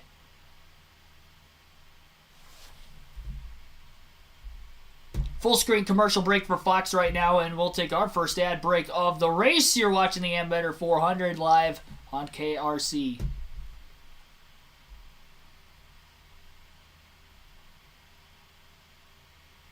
Yeah, Kevin Harvick's supposed to be in the booth next year. Again, you can vote for who you think is going to win today's race. 153 votes already casted. I will close this poll at the end of stage 2 as I've done all race weekend long so far. So end of stage 2, I'll close the voting poll. But other currently at 46%. So pretty much any driver who is not Joey Logano, Ryan Blaney, or Ross Chastain you guys think will win. Joey Logano, Ryan Blaney out towards the front. Logano's dominated the race. He's back in the lead again early in stage 2 as of right now. He has 23% of the votes. Ryan Blaney with 18%. And Ross Chastain, who I personally think was one of the favorites coming in at 13% as well. Ryan Blaney was my pick to win today's race. And he has been in the top 5 the whole time. All 3 Penske cars have been in the top 5 this whole time, in fact. And the raw feed is now available on the NASCAR website. So we get our usual live statistical leaderboard up for you guys. So all the lap time analysis is there for the taking, for the information gathering. And we'll go through the full field running order during this full screen commercial break. With that being said, right now, Joey Logano, your race leader again. Still Kyle Busch in second. Ryan Blaney in third. Brad Keselowski in fourth. Chris Buescher is fifth. Austin Cindric in sixth place. Seventh place is Martin Truex Jr. Denny Hamlin in eighth. Ninth is Christopher Bell. Alex Bowman is 10th. 11th place is William Byron. Corey LaJoie from 31st starting spot up to 12th. Daniel Suarez in 13th. Noah Gragson 14th. Austin Dillon in 15th, Ricky Stenhouse Jr. 16th, Ross Chastain 17th, Ty Gibbs 18th, Kevin Harvick back to 19th, and Kyle Larson fell back to 20th. Josh Berry in 21st, Justin Haley 22nd, Eric Jones 23rd, Eric Almirola 24th. 25th is Michael McDowell, Todd Gilliland 26th, AJ Allmendinger 27th, 28th is Harrison Burton, Ty Dillon 29th, and Chase Briscoe is 30th. Tyler Reddick is 31st, 32nd is Cody Ware, J.J. Yaley 33rd. 34th is B.J. McLeod, Ryan Preece 35th, and Bubba Wallace is 2 laps down. He did get 1 lap back during the stage break, so he was 3 laps down after having to make those repairs to his car after the crash back in stage 1. Good news is, with everybody staying in this lead pack on the lead lap, that's going to allow for Wallace to more than likely keep his position. It does look like Ryan Preece has lost the lead draft on this restart because he's 10 seconds off the lead, and BJ McLeod at 34th is 5.5 seconds off the lead in this lead pack. Less than 50 degrees at the Atlanta Motor Speedway for today's race. Very cold in Atlanta, Georgia this weekend.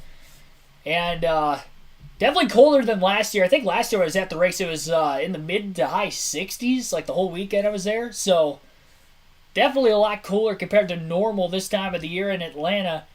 And really, out of most of the racetracks that the Cup Series has gone to these first few weeks, Las Vegas was below 60 a couple weeks ago. Los Angeles, when they were at Auto Club the week before that, it was in the high 40s as well. So abnormally cold in the areas that NASCAR has gone to. I did look at the weather, luckily. Next week at COTA in Austin, it's supposed to be like 80 degrees. So should be good. No rain in the forecast for that one as well. So should be some great conditions for anybody else who is going to that race next week.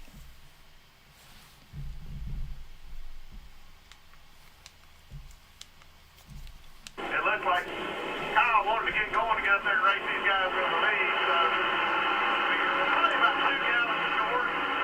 That should be, we're roughly getting 6 miles to the gallon, so you kind of figure it out. But it's a trade-off either way. We got track position now. We'd have to have given it up to get it full. Now when this thing's in, we'll have to stop a little bit longer on the next one. Hopefully we don't take too big a hit. So the driver made that call for you. Wanted that track position, huh? Never heard of such a thing. Yeah, we talked about it. We said, let's go on Randall. Now it came down, he was gone. Randall sitting there going, well, I guess go.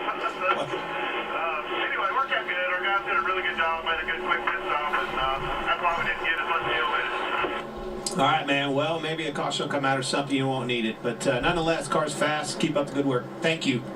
Yeah, thanks, man. That was Andy Petrie atop the pit box. I believe he is the race director at RCR. I apologize if that's not actually his job position, but he has definitely got a lot of hands-on in the operation from a statistical and strategical standpoint at RCR on a week-to-week basis. And he was talking about Kyle Busch's pit strategy there and how much fuel he believes is in the race car.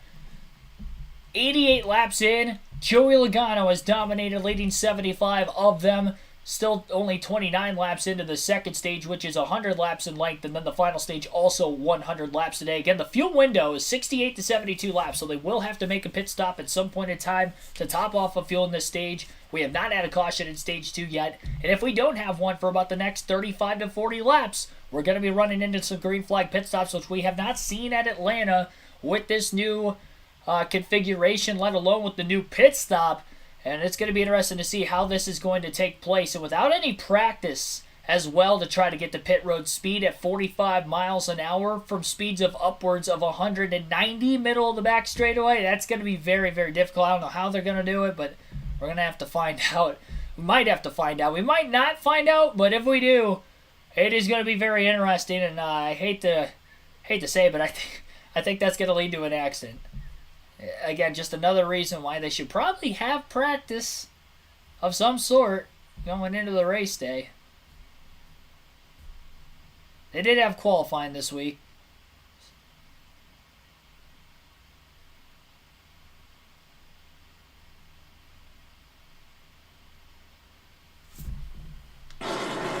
Jamie. Well, Brad Keselowski finds himself running up there in the front of the pack and fourth right now. I talked to Brad Keselowski just about the uptick in performance this year. We talked about him a lot, and of course, he's been running better than his finishes show, and I asked him, where have you improved the most? He said, our pace. We can stay with the others better now, longer. Our cars have more speed in them, and it's showing here today. He's been able to stay up there, said the car is really balanced. He's happy with it, no complaints at all. It's been a good, nice uptick for the 16. Well, he has been the best car in race long, Jamie. That did not come out of Team Penske. And his teammate Chris Buescher right behind him. And it is coincidence. I don't think it's a coincidence is what I meant to say. That the top 5 right now were probably the 5 best cars in the Daytona 500. Joey Logano, Kyle Busch, Ryan Blaney, Brad Keselowski, Chris Buescher.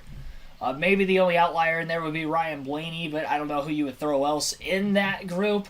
but definitely have 4 of the 5 best cars in the top 5 for Daytona. That has translated early in this race, and they all started in different starting positions, at least with Kyle Busch starting back in 17th mid-pack versus those other 4 Fords having the track position at the start of the race.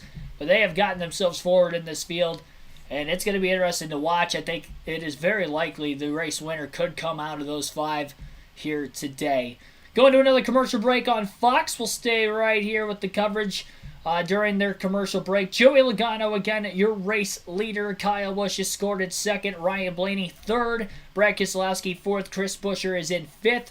Austin Cindric in 6th place. Martin Truex Jr. 7th. Denny Hamlin 8th. Christopher Bell 9th. And Alex Bowman rounds out the top 10. William Byron is in 11th. Corey LaJoie in 12th. Daniel Suarez 13th. Noah Gragson 14th. Austin Dillon is 15th.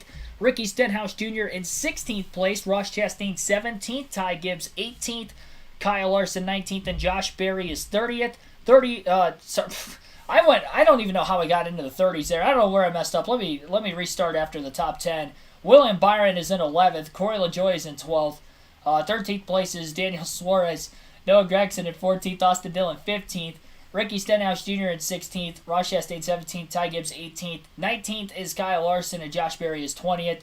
21st is Kevin Harvick, Justin Haley 22nd, Eric Jones 23rd, Eric Almirola 24th, Michael McDowell in 25th, Ty Gillen 26th, AJ Allmendinger 27th, Harrison Burton 28th, Tyler Reddick 29th, Ty Dillon is 30th, Chase Briscoe in 31st, Cody Ware 32nd, J.G. Yaley 33rd, B.J. McLeod is the last guy in the lead lap 34th. Ryan Preece went a lap down right before the break. He is 35th, so that would take away the free pass spot from Bubba Wallace as of right now if we were to get another caution. We do know we're going to have a stage break, so guaranteed one more yellow in this one. And then Bubba Wallace in last, 2 laps down at 36. He's the only car to wreck so far. That was the only caution for incident. Average race speed currently at 144.33 miles per hour. Much faster than the Xfinity and truck race so far from yesterday. And Logano has led 86 laps already today, and we aren't even, we're right around 100 in actually. Kyle Busch with the second most laps led. He has led 7. Ryan Blaney with 5 laps. And I guess Cody Ware led 1 lap under caution during the stage break. He must have stayed out and then pitted the next lap. So that is the race analysis so far through 100 laps, just over an hour into the race, so it is clicking by very quickly. We're going to be halfway home in about 30 laps, and this race is pacing to potentially get done in about 2.5 hours, which is impressive for a super speedway, really. So we'll see if we'll stay on that pace. It's really quick so far. And the speed seems to be quickening, too. That last lap average for the race leader, Joey Logano, 185.344 miles per hour. Again, that is average race speed. Fastest lap in the race so far today. We've seen lap times below 30 seconds at certain points in times. 29.8 for Ross Chastain is the quickest I'm seeing, a 29.828 from Ross Chastain. A 29.851 for Austin Dillon. A 29.779 for Tyler Reddick is actually the fastest lap I've seen so far in the pack in today's race.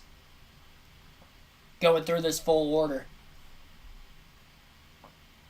I think the fastest speeds I was seeing yesterday in the Xfinity or the Truck Series race was like in the high 30s, low 31s. So these Cup cars a lot faster on the super speedways in the pack. It's weird, though, because single car, they're slower. And the qualifying time, I think, of the Xfinity cars back at Daytona earlier this year were actually faster than the Cup car single car. But in the draft, these cars are so much faster than the Xfinity and the Cup. It's kind of weird how that works out. I think it just has to do with aerodynamically how the car is shaped, really. Affecting the draft maybe in a different way than the Xfinity Series does. I don't know if it's the taller rear spoilers potentially that allows for that to be the case. Because it does seem like the runs are a bit bigger in the Cup Series as well. I've seen a lot more passes for the lead when cars jump out of line from second or third. They're able to get to the bottom a lot easier than what we saw in the Xfinity Series. And they run a little bit different of a package. Assuming they ran the same package in the Xfinity race this year as what they did last season at Atlanta, they kind of ran a hybrid where they ran restrictor plates, but they still used the low downforce package they would typically use on an intermediate track. If they did that again this year, that also could be a reason which led to as many spins as we saw yesterday. Again, I can't confirm whether they use that same package or not, but I know that was the package last year during both Atlanta races. And definitely strung cars way more apart in that summer race where it was a lot hotter temperature than the spring race. And the spring race, obviously yesterday, was much cooler temperature even than last year. They were able to stay in the pack, but still handling was a big issue. Not as much of an issue today in the Cup Series, but it is still an issue to a certain extent. We have seen drivers that don't have as well handling cars drop to the back that qualified well. A lot of the SHR Fords have. And then the better handling cars with the speed, like a Kyle Busch, has moved forward. Martin Truex Jr. has moved from the back towards the front, as well as Christopher Bell. All three of those drivers inside the top 10, and one of the few drivers in the top 10 that are not any of the Fords, as Fords run 5 of them in the top 6 right now. So that's predicted. The Fords kind of setting the tone in this race, especially Joey Logano in the 22, who appears to have the fastest car today. At least in the first half. That could change second half depending on what adjustments come. We know we're scheduled to have at least 3 more pit stops the rest of the way because they'll have to pit before the end of the stage. Then they'll have to pit during the stage. And then at some point in the middle of stage 3 also. There's another car that just went a lap down. I think it's Ryan Preece. Yeah, Ryan Preece has fallen a second lap down. So he is unable to keep up with the actual pack.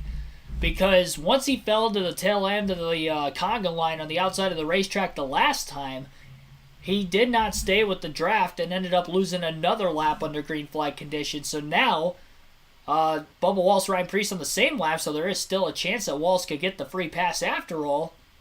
Because the 41 has lost an extra lap than what we were expecting him to. We'll do right sides in one full can. We'll need the whole can, and then at the stage we would do left sides in one can, and we would be full.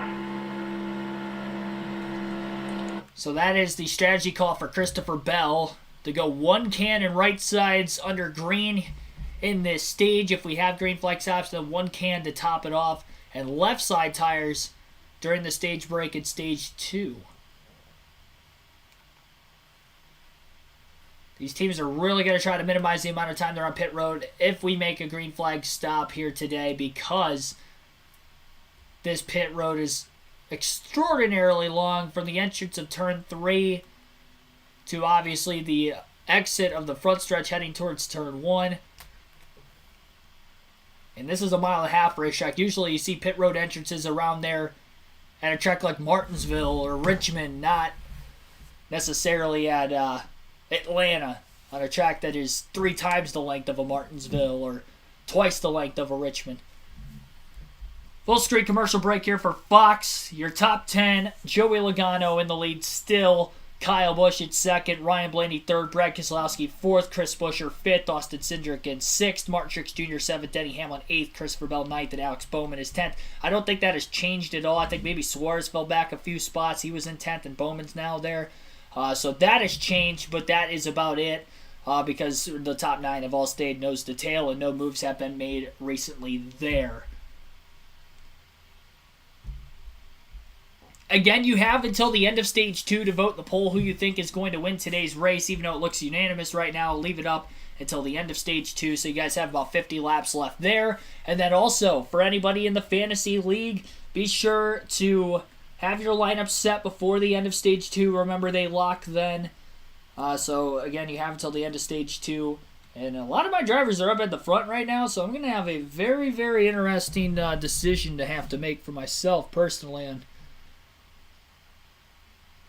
who I'm going to put in there. I think I have a pretty decent idea.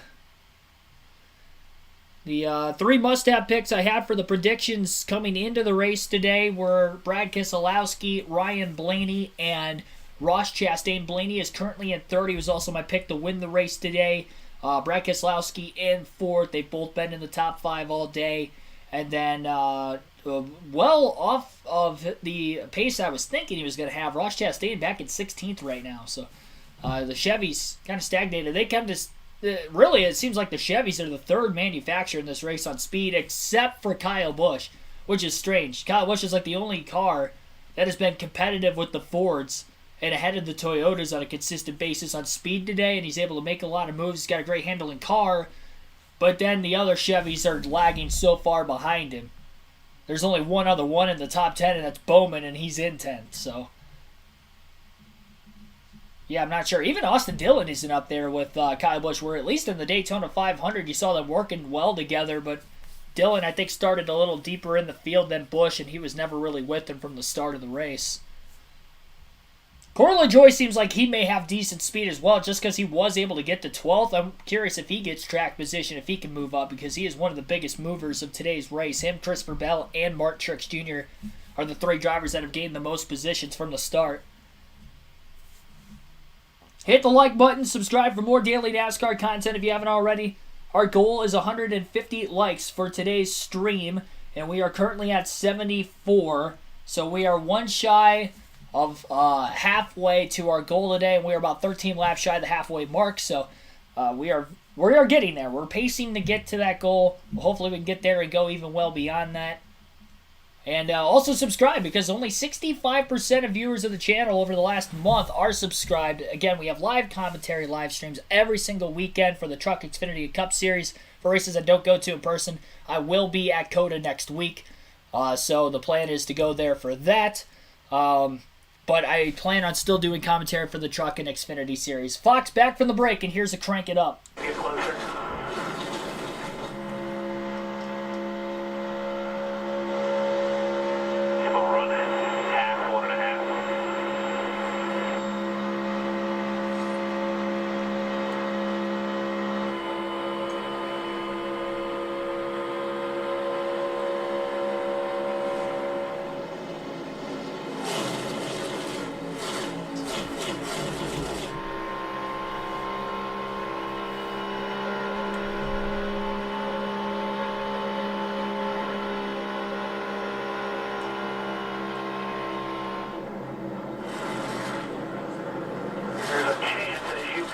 Before, you're going to catch the slower 41 as well.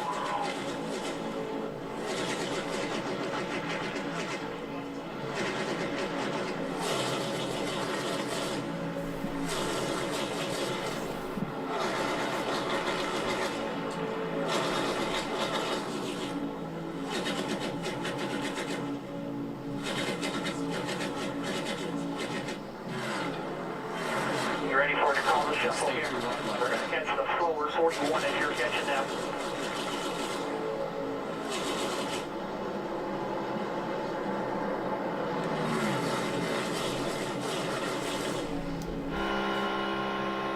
Well, 3 back coming middle. 2 back coming middle. 1 back coming top. You clear down. Outside.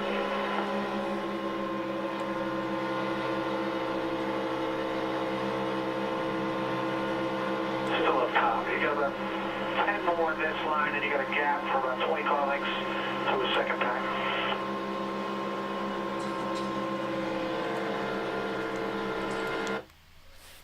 That was the Fox Crank It Up. Interested to see if we get another one for the end of the race, consider we're still in the first half of this one. I don't think they had one at Phoenix last week, and it took them until like 20 to go to have one the week before at Vegas, but yeah, who knows? We'll see. Pit stops are likely to come following their commercial break. If I had to guess, we're anywhere between the ballpark of 10 to 15 laps away from those green flag pit stops. If we don't get a caution before then, it may be the most entertaining thing of the race so far, because we don't know what this is going to look like here in a matter of moments when they get to pit road. From average speeds of a lap of 185 miles an hour, speeds over 190 tops in today's race, to having to get to 45 on the backstretch going into turn 3. Don't want to have to make a speeding penalty, because if you do, it will end your day abysmally. It's going to be interesting. Your top 5 right now as they run: Joey Logano leads, Kyle Busch in second, Ryan Blaney is third, Brad Keselowski fourth, and then Chris Buescher is in 5th place. So again, that is the top 5.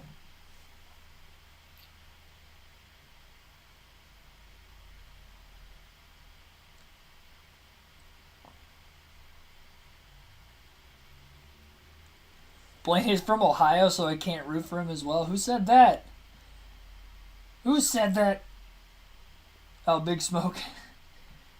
What do you got against Ohioans, huh? I'm from Ohio. That's part of the reason why I like Ryan Blaney, I guess.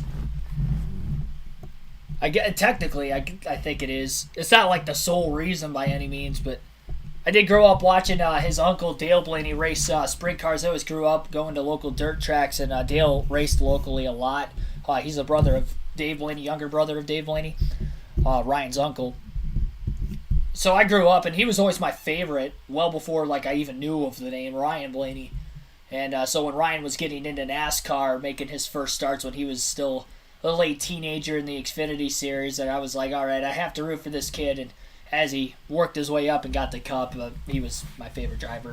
Really, when he started driving for the Wood Brothers, he was my favorite driver in the Cup Series from that point on. I'm probably more of a Blaney fan than what I was a Greg Biffle fan growing up, just because I do have some sort of an attachment to the Blaney name just locally versus with Greg Biffle. I just liked him for whatever reason growing up and, attached to the Roush cars. Kyle Busch on pit road first. Remember, they didn't get the tank full of fuel during the stage break, so he's the first in, and Martin Truex Jr. also on the pit road. Like the 8 car of Kyle Busch, that race car obviously had to pit early, as you said, because it wasn't full. He's happy with the race car, though, has been all day long since the first run of the race. And the 19 of Martin Truex Jr., he had no fuel pressure when he came off of turn 2 that last time. They had to pit immediately. Car was no grip earlier, but better right now. Cars are running out of gas. Business fixing to pick up. You think this thing has gotten tame? Watch this. I'm telling you, pit road is going to be extremely difficult for so many different conversations. One, the pit road timing that we've talked about, getting your marks right, not getting caught speeding on pit road. But I'm telling you, getting into that line from no man's land, not a lot of reference points coming off of turn 2 with a huge head of steam, Tony, getting that thing loaded up, that's going to be extremely difficult for these drivers. And if you get caught, boy, you're in big trouble. And that's a good point from Clint, too.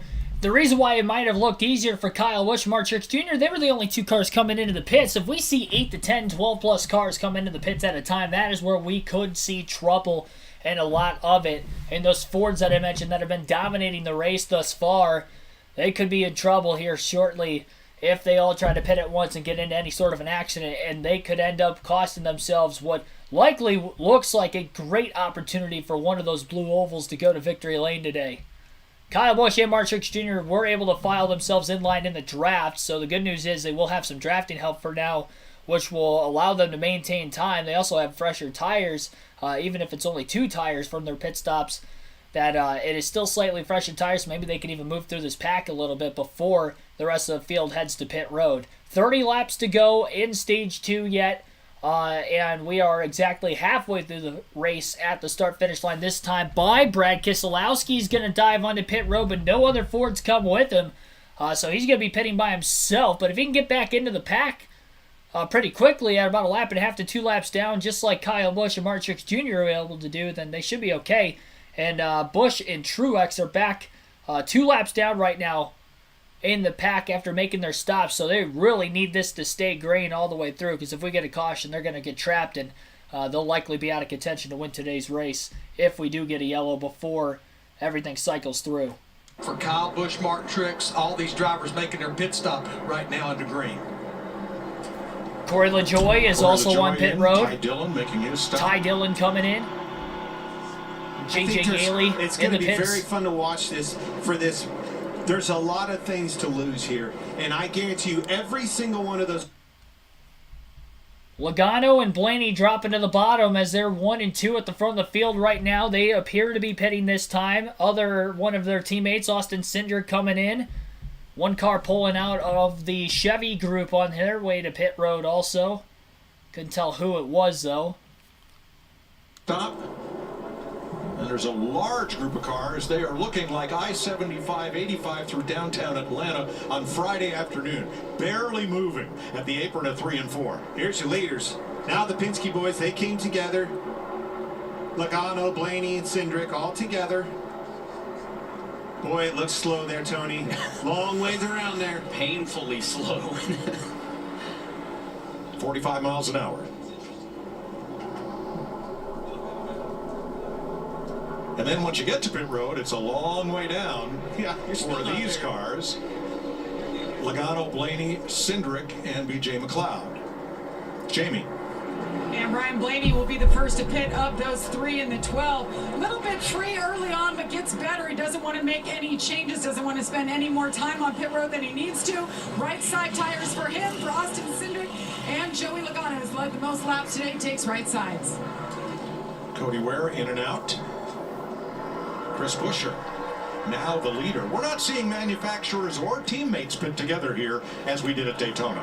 The Penske cars came together, but we've had guys kind of cycle individually. I think it just gives them a little more room to not worry about getting in trouble at the end of the backstretch. The other thing we're seeing here, mind you, these cars that are staying out, they're starting to get close on fuel. One of those things hiccups and doesn't run, stumbles, you're going to get run over. That could be that caution is detrimental.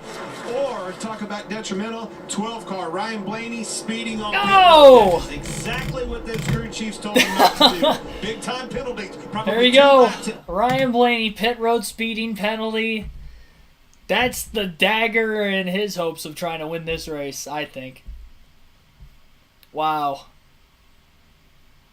Yeah, that hurts as a Blaney fan, as we were just talking about moments ago. He's going to have to make an unscheduled, well, not a pit stop. It's just going to be a drive-through, but it's still going to put him another lap down, if not 2 more laps down. And it's a tough situation. Daniel Suarez in the pits right now, and he's having troubles trying to get out of the box. Didn't want adjustment, so he likes it where it's at in the pack. Ricky Stenhouse in. He's going to get right side tires and fuel. And another group of 4 or 5 coming again at us snail space. That was your leaders. Yep. Buescher. Oh, got another one. You're not going to like this, Tony. Ryan Preece, commitment line violation. Uncontrolled tire for Cody Ware. So all of those are pass-through penalties at 45 while everybody else is doing 185. Eric Almirola in. Michael McDowell finishing up. Regan. Chris Buescher has been up front all day long. No changes earlier in the race. No changes right now. There was some concern about what that car would do over the long run, but it's been very good so far in the 48 of Alex Bowman. That car takes off good, but it gets tight as the runs go on.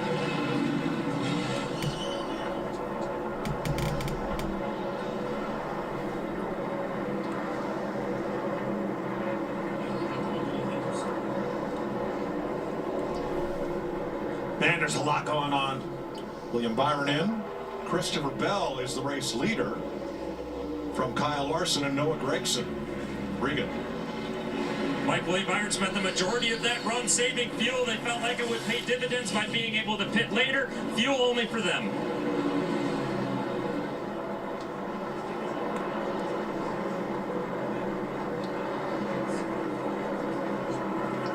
So, Jamie, how long can Christopher Bell go? Well, that is the question. Adam Stevens, his crew chief, just told him on the radio, let's run this as long as we can. And Christopher came back. He said, all right, we're pretty good up here. I don't need any changes running up front. Remember, they had talked on the radio about when they come here, if it's under green, they're thinking about doing left sides only and trying right sides in at the end of the stage. So, due to green flag pit stops, the only cars left on the green lap are these 2, Christopher Bell and Kyle Larson. And here's Larson. Christopher Bell, the only car still to pit, leading. Bell's pretty happy right here. He gets the draft. He gets to go part throttle again. May not save him another lap or 2, but he gets to stretch this out just a little bit longer. This is exactly worst case scenario. You have to be prepared for it. Here comes Bell. And Bell is finally on his way at in, the commit line, surrendering the lead. 45 miles an hour there. Yellow line to yellow line, pit road speed. I think, like I was saying, have to be prepared for this scenario. This is the strategy that we see at Daytona Talladega. However, history, we don't have much history at this track, but what we do have tells you no chance we're going to have a green flag pit stop. Cautions all over the place. We watched yesterday with cautions all over the place. Last year, both races had a lot of cautions. Didn't even get close to a green flag pit stop. Look what we have here. Kyle Larson in and Christopher Bell coming to the head end of pit road. Ryan Preece is going to make a second stop as they, actually he's going to make his pass-through penalty. And here is Bell coming to a halt. Jamie? And Christopher Bell, since he stayed out and led laps, he got 5 laps led there. They bring it to a stop. They'll fill him up with fuel here, just enough to make it here with 19 laps to go before stage end. So, we'll wait on Christopher Bell actually to cycle back into traffic.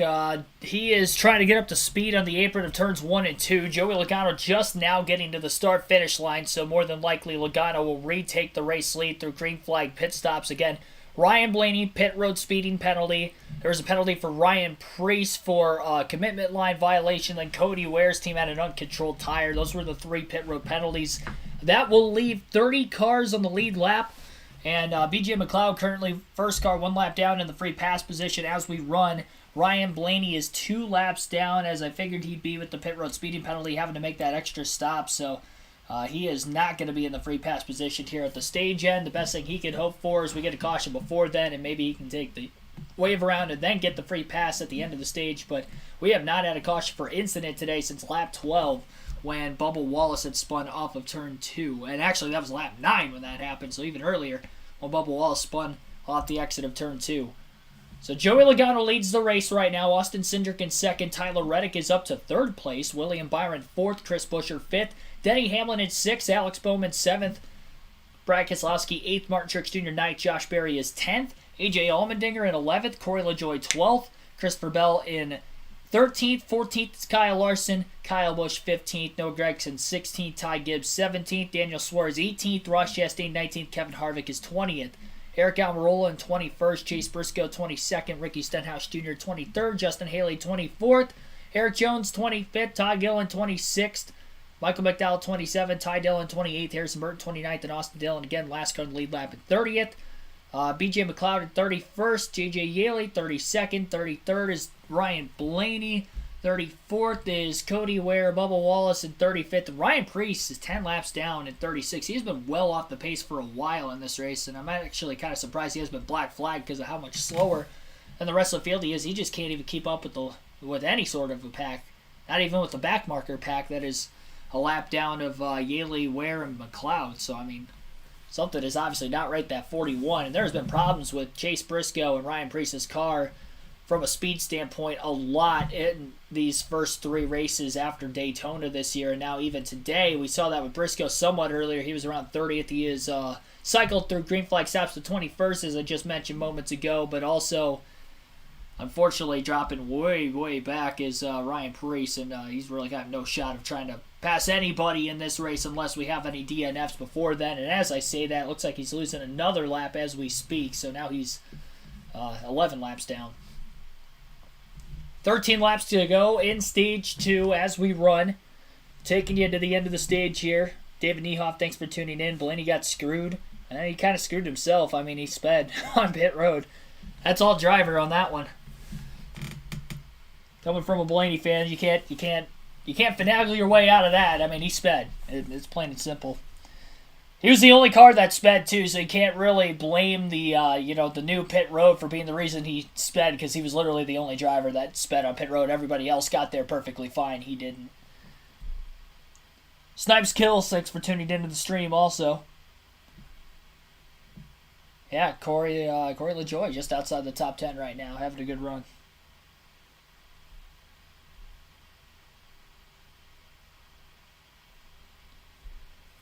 And Corey LaJoie's had a great start to the season. I think he's still in the top 16 in points, if I'm not mistaken, after the first 4 races. Finally had his first finish outside the top 20 this last weekend at Phoenix, but here we go. I mean, he's having a great run, as he did at Atlanta in the summer last year, looking for some stage points potentially at the end of the stage. He may be one of the drivers that tries to make a move in these closing laps. Now, there are 3 cars right in front of Joey Logano. I think one of them is, Ryan Blaney is one, Harrison Burton is another, and then Austin Dillon. So those drivers had lost any sort of drafting help following green flag stops. They've been caught by the leaders. Of course, Blaney had to make that extra stop, so he was with the lead pack. He was right there with Cindric and Logano in the top 3 before having to serve the penalty. Now, our leaderboard is a little bit off. So Ryan Blaney's 1 lap down instead of 2, but he's barely in front of the leaders. If anybody puts Ryan Blaney a lap down, he'll go 2 down, but he's only 1 right now. So that is somewhat obtainable to get back on the lead lap. We know he's got a fast car, but he has to stay in front of the leaders here. And the same goes for Austin Dillon and Harrison Burton. They're on the lead lap, trying not to go a lap down before the end of the stage. And it's going to be a lot harder for those drivers to try to hold everybody back. Joey Logano keeping just a little bit of a gap between himself and then the last car in the lead lap, which would be Austin Dillon in the 3. We have 8 laps to go right now at stage 2 as the field enters turns 1 and 2. If anybody tries to make a move to try to get past Logano for the stage win behind him, Logano at least has a little bit of drafting help in front of him, so it may be a little bit harder for those cars to try to make the move. But if they do get double wide, though, that could hurt the chances of the 3, the 21, and the 12 to stay on the lap that they are on currently. Yeah, Reddick and Byron just must have had really good pit stops, honestly. That they were able to cycle up with the Fords. Alex Bowman also in the top 10. Splitting up the Fords just a little bit. Still have them 1-2, but then after that, they're 5th and 7th, and that's the only 4 in the top 10. We had like 6 or 7 in the top 10 this whole race before that. And we'll have pit stops again here at the end of stage 2, you'd have to imagine. I wonder if there's a chance Ryan Blaney takes the wave route, because he's obviously not the first car lap down unless they catch B.J. McLeod again. B.J. McLeod in the 78 is currently the first car and only car other than Blaney who is 1 lap down. Logano moving to the inside lane. They're going to get by the 15 car of J.J. Yaley. He'll go 2 laps down. And I believe they are catching B.J. McLeod in the 78. So the race for the free pass position between McLeod and Blaney. Blaney could luck out here if he can get by him. They're down to just 5 laps to go in the stage. And how defensive will maybe McLeod be when Blaney catches him, knowing that they are battling for an important spot? Things are starting to widen out around the 15 of Yaley. Truex has to lift, almost got into the back of him as he's 3 wide off of turn 2 with Hamlin underneath him, and Josh Berry giving him a bump draft on the middle of the back straightaway. 4 to go in the stage, so things widen out as they got by the slower 15 car of Rick Ware Racing, J.J. Yaley. The top 4 did not change in position, though, and Logano still continues to lead. Bowman now shifts into the top 5 as he got by Chris Buescher through that. Buescher's in 6th.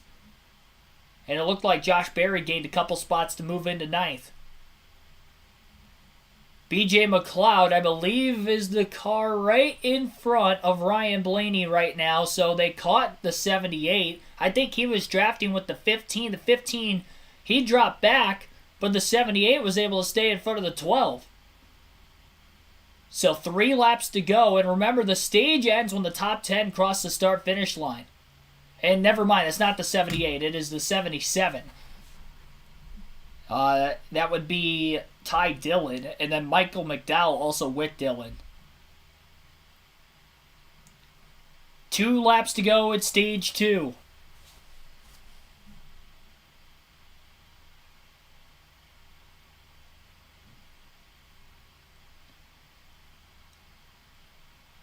Logano, Cindric still 1-2 at the front. I'm imagining that they will stay together.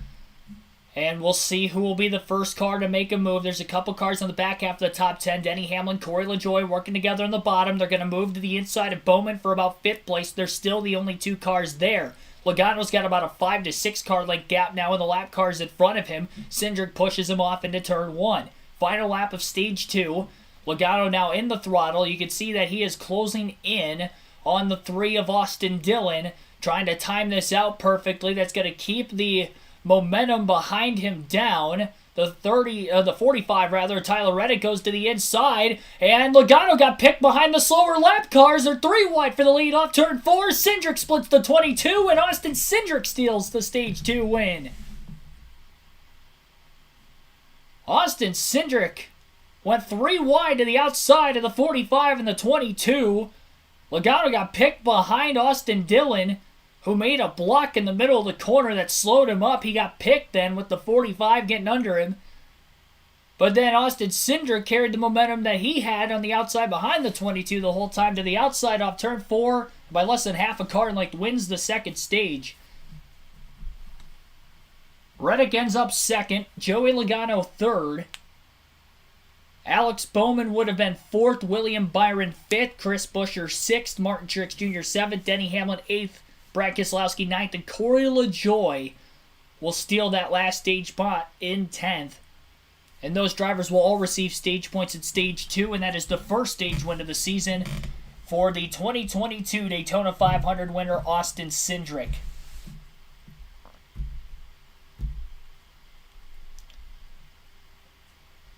Cindric not off to as good of a start as he was last season, but still in the top 16 in points coming in. Just one top 10 on the year. Looking for a second today.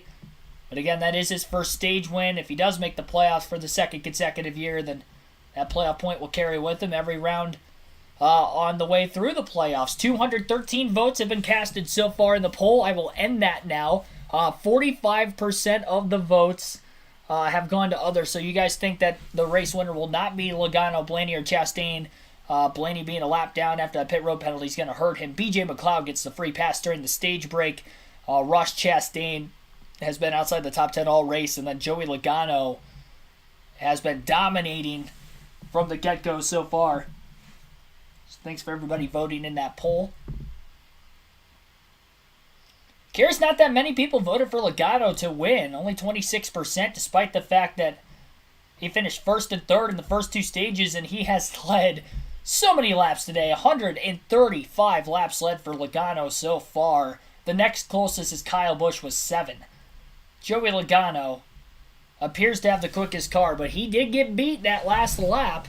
Thought he had the right strategy, but then when he was closing in on the 3, Dillon went to block trying to stay on the lead lap. Made a successful one, but it held up Logano, and that allowed for Reddick and Cindric to beat him back to the line.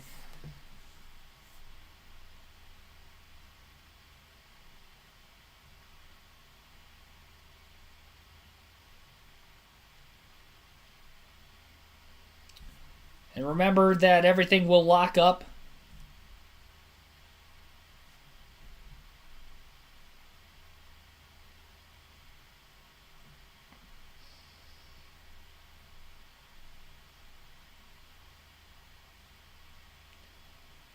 Let's see here.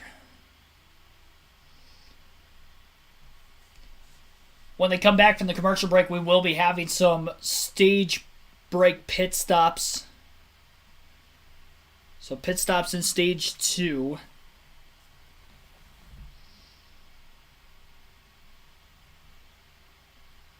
Will be happening.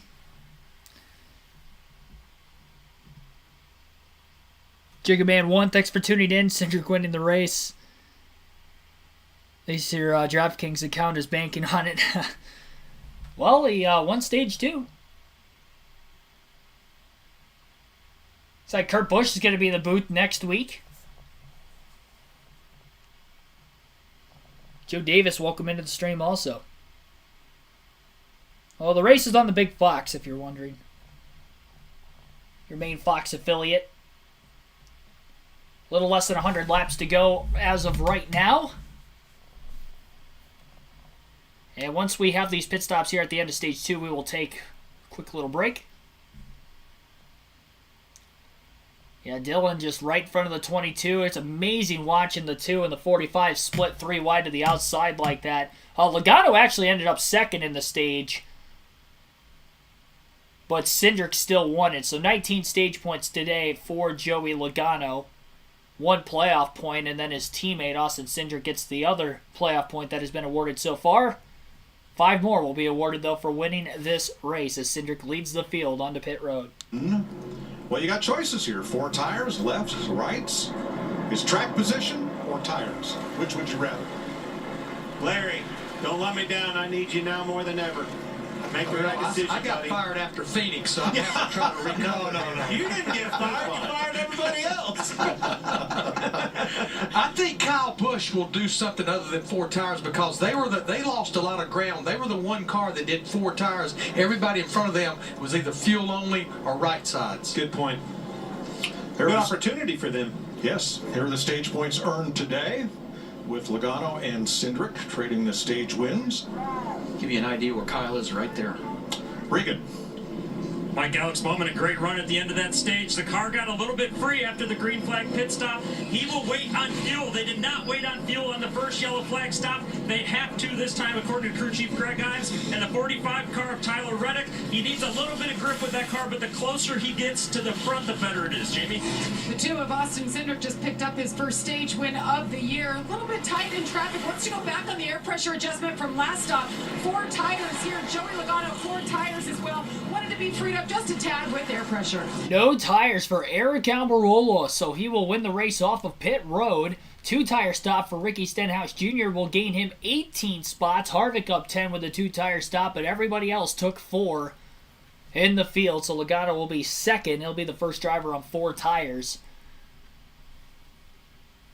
Interesting call. Track position has mattered today, so of tires, we'll see what will matter more as we have a little less than 100 laps to go as you're watching the Ambetter Health 400 live on KRC here at the start of Stage 3. Again, be sure to like and subscribe for more daily NASCAR content and hit that like button because our goal is 150 for today's stream and we have well over that many people watching as of right now.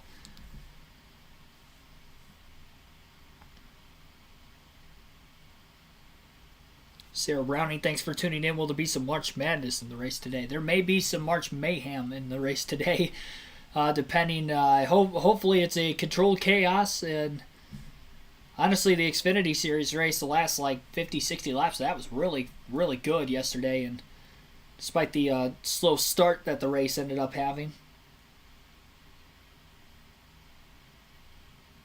And hopefully we get some better action in this Cup race as well coming up here.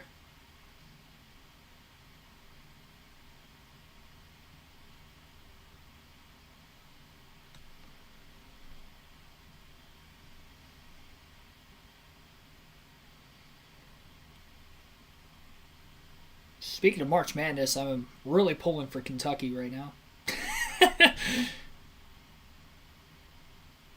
for my parlay reasonings for today. My round robin specifically.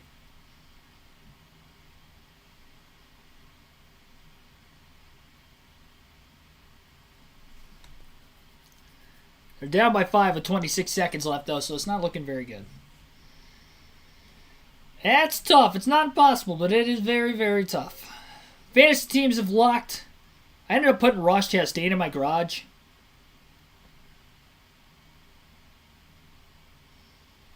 So we'll see how that works for me. Hopefully it works out pretty well. But yeah, Ross Chastain in my garage right now. So my starting 5 would be Denny Hamlin, Joey Logano, Brad Keselowski, Ryan Blaney, and William Byron. And then I have bonus picks today of William Byron beating Kyle Larson, Kevin Harvick beating Tyler Reddick, and then Brad Keselowski beating Bubba Wallace. Stenhouse, actually Austin Dillon beating Stenhouse. So far I have 3 of those 4 as they run. But still 94 laps to go. A lot could change. We haven't seen the big one. Hopefully we don't see that today. Synonymous with super speedway racing and NASCAR, of course. Interesting to see what Eric Almirola can do at the front of the field. He's going to have the faster cars in the race today behind him of Logano and Cindric, though, so it's going to be difficult. Kyle Busch, back half of the top 10 right now.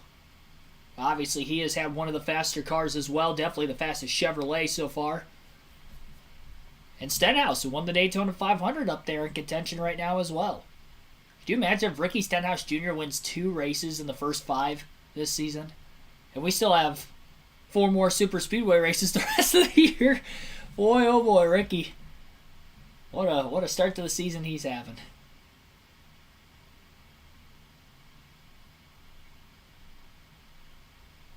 So it sounds like Ty Gibbs was too fast entering pit road, so he'll be restarting at the rear end of the field.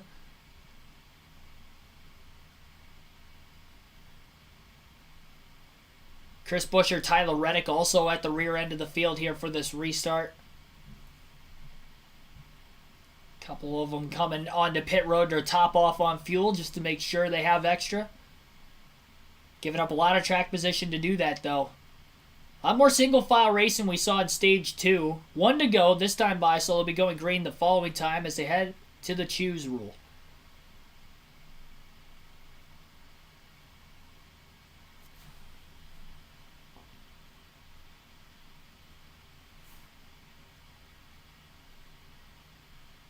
Get the chat back up on my phone here. Just over 200 people watching right now. Appreciate everybody tuning in again. Like, subscribe for more daily NASCAR content. And we're going to get on with this final stage. It's going to be hopefully a lot of fun. Looking to bring you guys the action as always. And hopefully we have a safe finish to this one as well. David Chumler, thanks for tuning in. Santiago Kid, welcome into the stream. 45 of Tyler Reddick. They went to put the second can in. It plugged into the car, but the fuel wasn't flowing out of the can. That's why they had to do the second stop and come back down. And you can't stay out with a low fuel load right now. We see how much of a risk that is to lose those 2 laps. Well, how much are tires worth? We're going to find out with Eric Almirola and his 10 being on the front row. I think it's going to be fine. I really do. You know, with the track, as cool as it is, a 47. So, Almirola with no fresh tires, Ricky Stenhouse with 2. They are your front row for this restart as they approach the Geico restart zone for stage 3.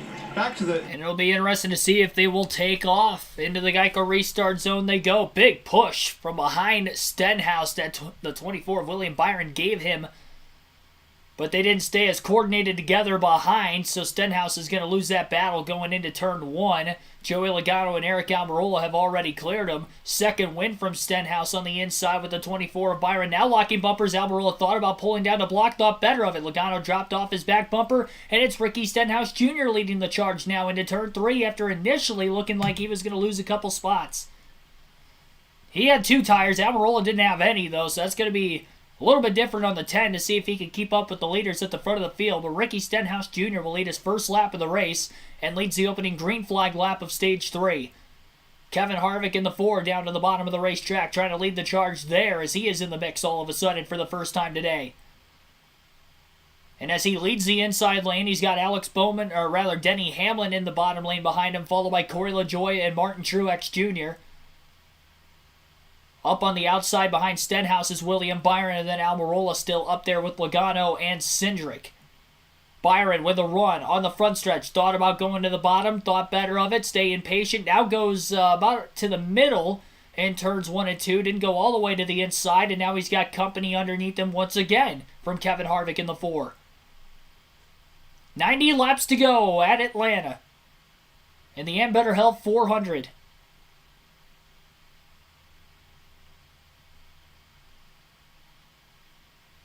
Denny Hamlin on the inside lane, not able to really keep up with the 4 of Harvick. Harvick jumps to the outside in front of Joey Logano. So Logano, who was on the outside of row 2 on the restart, is now the 5th car in the outside lane about 3 laps after the restart.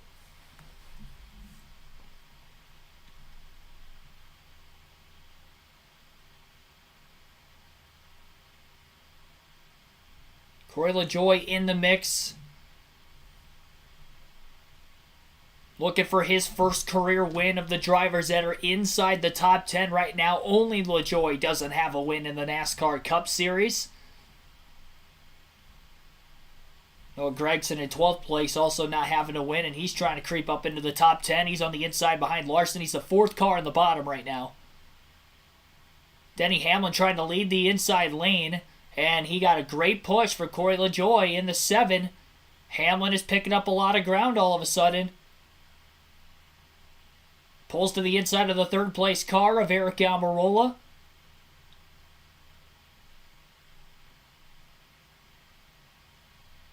Already 8 spots gained for Kyle Larson since the restart as he moves into the top 10. Stenhouse seeing how well that inside lane is moving forward. He jumps to the bottom temporarily on the back straightaway. And that was to check the inside line. Now he is going back to the bottom again off turn 4. So trying to control the lanes just like we saw from Austin Hill towards the end of the Xfinity Series race yesterday also. William Byron getting a big run, staying up there as the 11 is still under him. Stenhouse in the center of the corner, moves down on Denny Hamlin, pretty close, but does clear him. Hamlin had the clearance on Byron, moves to the outside, and potential contact made for third between Byron and LaJoie. Hamlin just gets to the inside of the 47. Stenhouse tried to block him down to the double white line, almost made contact, and Denny Hamlin trying to go for the race lead for the first time today. Stenhouse by inches leads that lap at the line.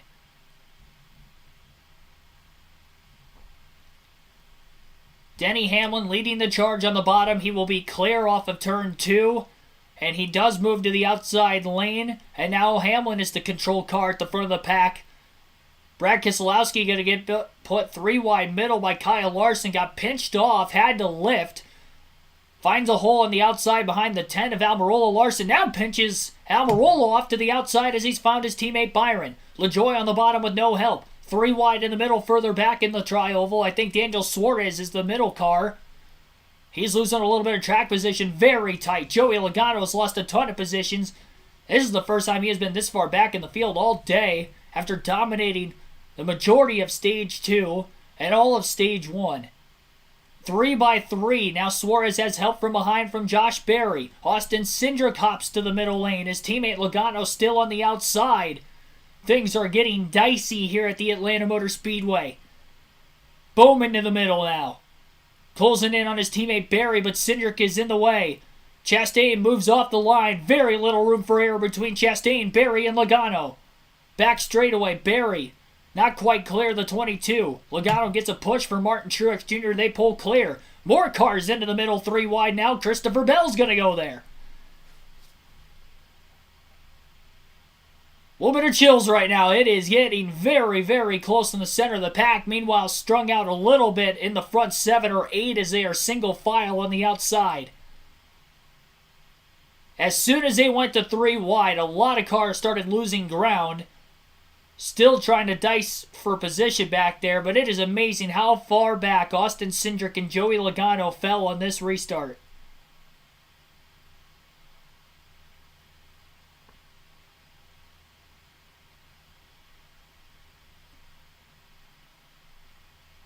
Side-by-side commercial break here from Fox with 80 laps to go at Atlanta. Denny Hamlin is your race leader. Ricky Stenhouse Jr. is in second. William Byron in third.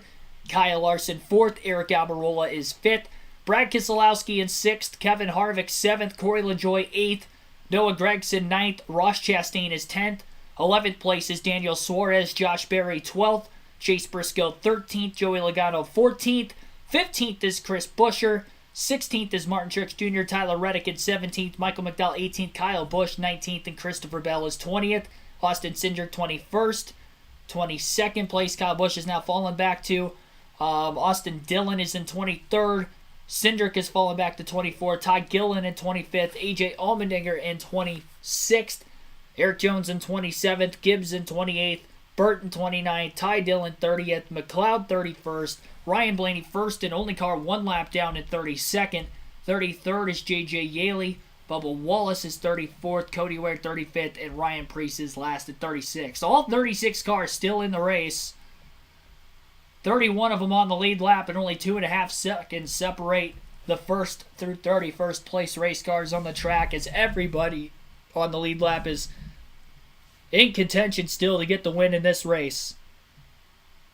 Max D, thanks for tuning into the stream. Tommy H. Jurgen Jr., Weather Expert Gaming, welcome in. Got just over 250 people watching. Hit the subscribe button if you haven't done so on the channel. Live commentary streams every NASCAR race weekend on the Truck, Xfinity, and Cup Series sides. Next week I'll be at the Cup race for COTA, so no commentary for that race, but still planning on doing the Xfinity and the Truck Series race next weekend on Saturday as they run a doubleheader with the trucks earlier and then the Xfinity right after, just as they did this weekend at Atlanta. Denny Hamlin is your race leader as of right now. 77 laps to go and counting in this race as you're watching the Ambetter 400 live on KRC.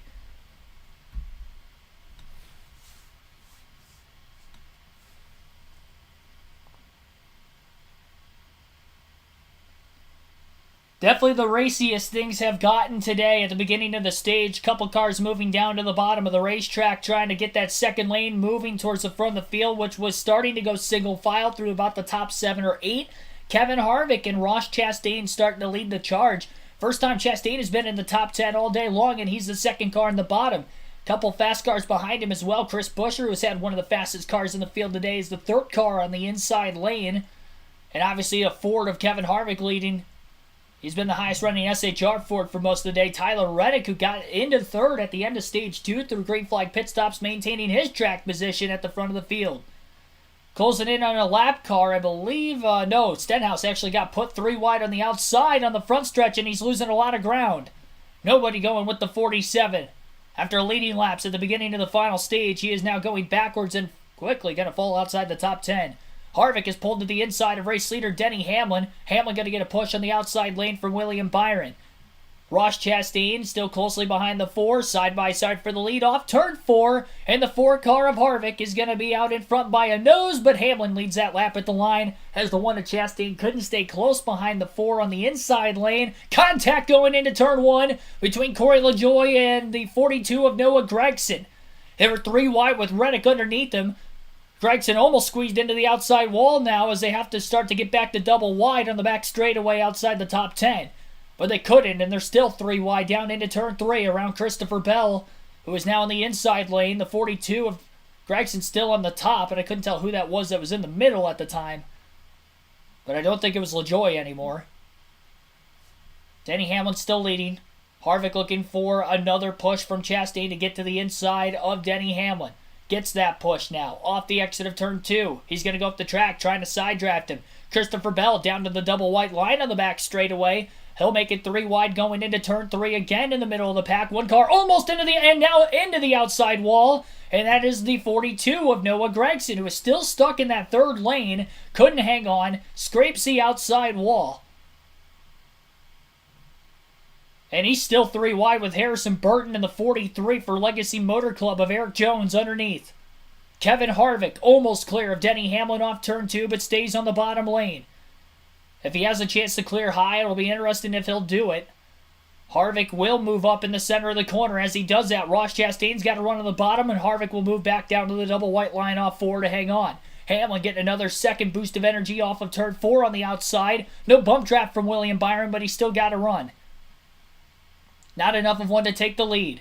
Ross Chastain right in front of Harvick. He gets into him. He turns him in front of the pack. And the big one at Atlanta potentially as cars are scattering around. Kyle Busch is around. The 17 of Buescher is hard into the inside wall. Harvick is in the inside wall as well. And Ross Chastain had got into the back of Kevin Harvick at the front of the pack. And there was nowhere for most of the field to go. And there are a lot of wrecked race cars. Harrison Burton's got a toe link broken. Tough break for Buescher, who had one of the fastest cars today, as well as Kyle Busch. He got turned. I don't know how much damage he has, but he is still on the back straightaway. William Byron has pretty decent amount of damage on the left side of his car.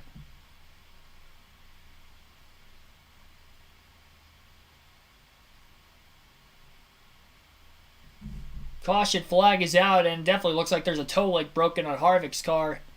He kind of slid sideways into the inside wall. Buescher cracked it head on.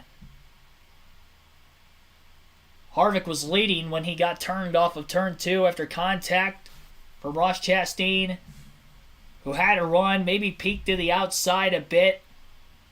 And then when he was just kind of staying in line, he just bump drafted Harvick in a spot, again, off of turn 2. Oh, really in the middle of 1 and 2. He got into him.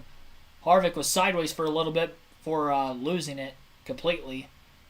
Josh Berry had a heavy damage to his car. Tough break. He was in the top 5. Byron got squeezed against the wall between the 9 and the 4. And as Harvick spun down to the bottom of the track, it looked like Byron spun the 17 well after the fact. And that is what turned him around. Byron already had severe damage, so I don't know if he really had control of his car or not.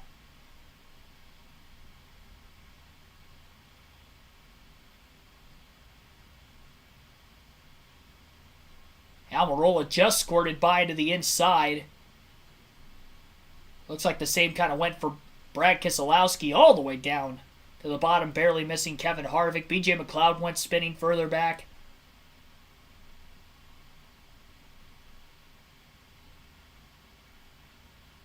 Jeb Stewart, thanks for tuning in. Irina Sarah, thanks for tuning in. The big one at Atlanta off of turn 2. Hasn't taken out a ton of cars, but took out a handful of them. Kevin Harvick, Chris Buescher, likely done. Trying to think of who else had the toe link issue. There was somebody else that had, I think it was Harrison Burton that had the other major suspension damage. Kyle Busch spun. I don't know how much damage he has. William Byron got crunched into the wall on the outside. Not sure on the severity of his damage. Austin Dillon got a piece of the wall, and Ty Gibbs, it looked like, as they tried to make their way through it. I think Gibbs' car is mostly fine. Dillon bounced off the wall. We'll see if he's okay. Yeah,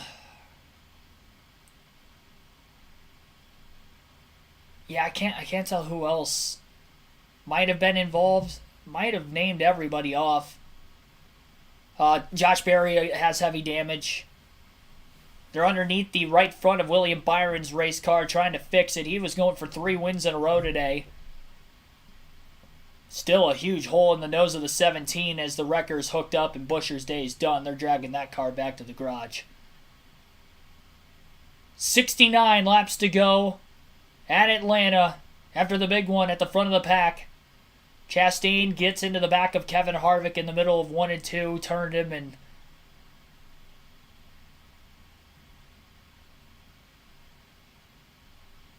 Chastaining for the lead. I feel like a lot of people love Chastain and a lot of people hate Chastain, and instances like this are probably why. And probably why more on the hate side, but then when he pulls off some ridiculously crazy moves at work cleanly that he has been able to do as well, you praise him for it, and rightfully so, but that's tough. It is coincidental that the top 2 after this big wreck caused by Ross Chastain is Ross Chastain and Denny Hamlin. They are 1-2 at the front of the field. They always seem to find each other, even on a super speedway. Both made it through. I mean, Chastain really didn't have any damage on the race car. He was bump drafting Harvick when Harvick had lost control and there was just nowhere to catch it. This caution does give Ryan Blaney the free pass. He'll be back on the lead lap, so he'll be back in contention here. A lot of lead changes in today's race, as you usually see on super speedways. It's like 12 different leaders today. Actually, only 14 lead changes amongst those 12 leaders. A lot of it was because of the single file racing in Stage 2, and then most of the way at the end of Stage 1. Just over 2 hours into the races, we're down to 67 laps to go on this mile-and-a-half super speedway. Steven Anderson, thanks for tuning in. Happy ain't happy, unfortunately not.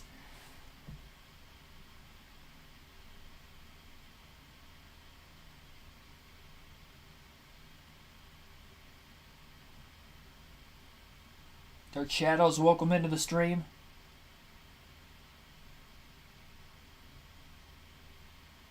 .42 is, yeah, I mean, it's technically a Legacy Motor Club team. They just rebranded the name. They're on the same team. 42, 43 are. Well, now's the time. I guess I'll show off my NASCAR diecast. I didn't do it at the end of Stage 2. I've been getting bad with that the last couple weeks. And this is a special one because it has a memorable win at the Atlanta Motor Speedway, specifically back in 2001 in the spring race. So you guys pretty much already know what it is by me saying that. It also was announced earlier in the week that Kevin Harvick will be running this throwback paint scheme during the North Wilkesboro All-Star Race with the same number this year, and that is this car, this bad boy, and one of my favorite Kevin Harvick paint schemes of all time.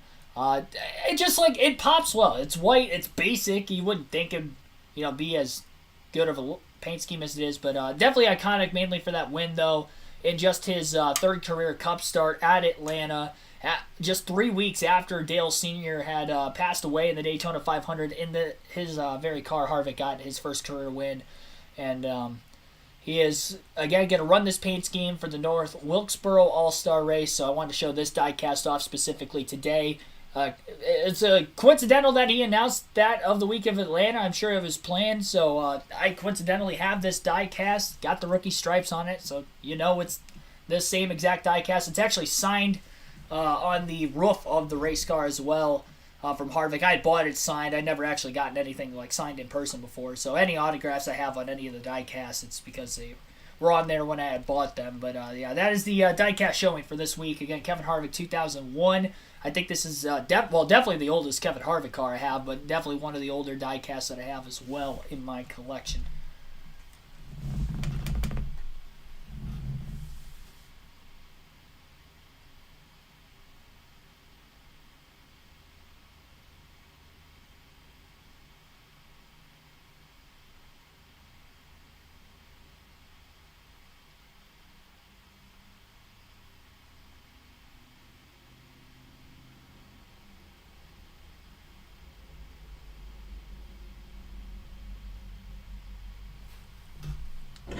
Like you mentioned, you saw that car of Chastain start from the right rear corner, and when it went to the left side, that's when it freed Harvick's car up. Well, the reason it did is because Harvick was loose. That's why. Look, the reason you go from the right rear to the left side is because Harvick is extremely loose in front of you and chasing up the racetrack.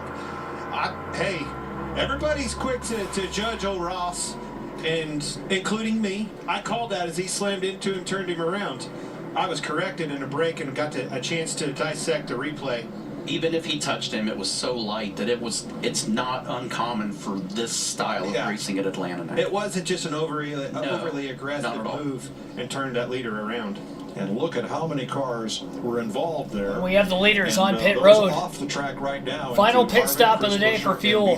They're just within the window to make it. Pit road is open, and this you could make it from here. Yeah. You can make it. Thanks, Larry. Regan. Like the one car, Ross Chastain made big changes last time. Those paid off. Obviously, that car went from the back to the front. Left side's only for him. A quick stop there. And the 45 of Tyler Reddick is told he only needs 3 seconds of fuel. Jamie? And Denny Hamlin in the 11, a little bit tight. Overall today, a little loose up front. It was no tires for him. Eric Almirola, they didn't take tires last time. They said more of the same. We've got contact on pit road, Mike. Ross Chastain ran out into the grass as Larson was underneath him, as well as Keselowski. They were 3 wide out of the pit lane. Yes.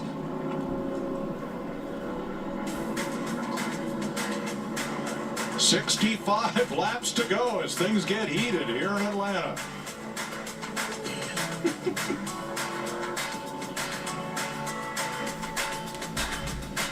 A little contact between Denny Hamlin and Ty Dillon as Hamlin was leaving his pit box and Dillon was coming in as well.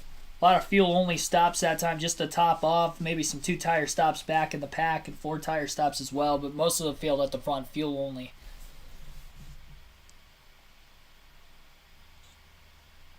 In terms of fantasy points, team just took a major hit. I think I had Byron in that wreck that was on my team, but I think that's it. Everybody else missed it, and that helps Blaney, who was on my fantasy team, because he's back in the lead lap now. I took Ross out of my lineup, actually, for the end of the stage, because he wasn't performing as well as I thought he was. But now he's up there. Should have known he was going to be in contention by the end of it. That's why I had him in there, and that's why he was one of my top contenders for the win today. The 3 must-have picks I had: Brad Keselowski, Ross Chastain, Ryan Blaney. 2 of which in the top 4 right now, with Keselowski in 3rd, Chastain in 4th, and then Blaney just got the free pass to get back on the lead lap with this caution coming out. So following pit stops here, Eric Almirola wins the race off pit road once again. He will be the leader on the restart. Kyle Larson will be 2nd, Brad Keselowski 3rd, Ross Chastain will be 4th, Tyler Reddick 5th, and then Daniel Suarez will be in 6th. Christopher Bell in 7th, Alex Bowman 8th, Denny Hamlin 9th, and Corey LaJoie is 10th as of right now. 63 laps to go. We're under caution for just the 4th time today and only the 2nd time for incidents after a bigger pile-up off of Turn 2. Cars taken out from that wreck, or at least that are a few laps down as a result of that wreck, would include Chris Buescher, Harrison Burton, Kevin Harvick, William Byron, Chase Briscoe, I believe, was involved as well with heavy damage. Josh Berry still on the lead lap. He had quite a bit of damage to the front of his race car. I'm surprised that they're still on the lead lap. And if they can run minimum speed when they get back to green flag racing, then he will have survived the damaged vehicle policy clock. And great job by that 19 keeping him on the lead lap.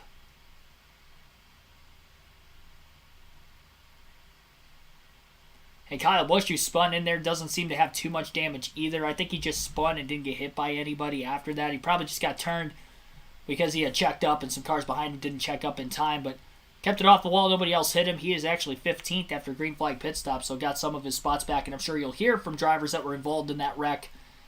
Maybe the likelihood of Byron and Harvick could be some of the drivers, but it does appear that everybody is okay.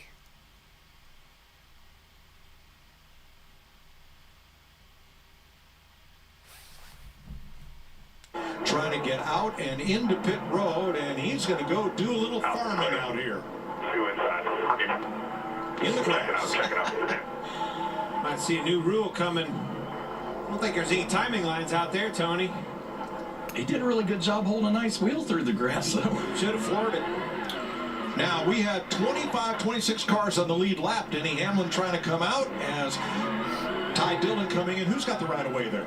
Well, they both do. The hard part is, especially when you come in and you're just taking fuel only like that, you still have the back of the guys coming in as the leaders are pulling back out. You can't have an intersection with both of them having the right of way, Tony. You can in NASCAR. It never works. Look at the tire marks out there. Ross was out there, and Kyle was going to keep him out there. Jeez. So Josh Berry and Martin Truex are going to start at the rear for pitting before pit road was opened. Ryan Blaney got the free pass on that caution, lap 189. 62 to go. Now, Joey Logano, we mentioned he was stuck back there in 20th place when that all took place. This is why. I should have gone down there and seen you lose. I'm saving damn fuel. I got to go up there. I'm stuck in the tight there in traffic. Copy. All right, let's go back. Go back when they went green. You heard us talking about listening along with Logano. They said second place is okay here. Why is it? Because you can save some fuel back there. Well, second place ended up with fourth place when Stenhouse and whoever it was got up in front of them. Now we're losing more track position. Well, now this thing doesn't handle like it did when I was leading the race the whole time. I'm in big trouble. Now there's a caution, and I'm way in the back. Now he's frustrated. Exactly what you heard on the radio. He's going to restart 13th. Unraveled out from underneath of him in a quick hurry.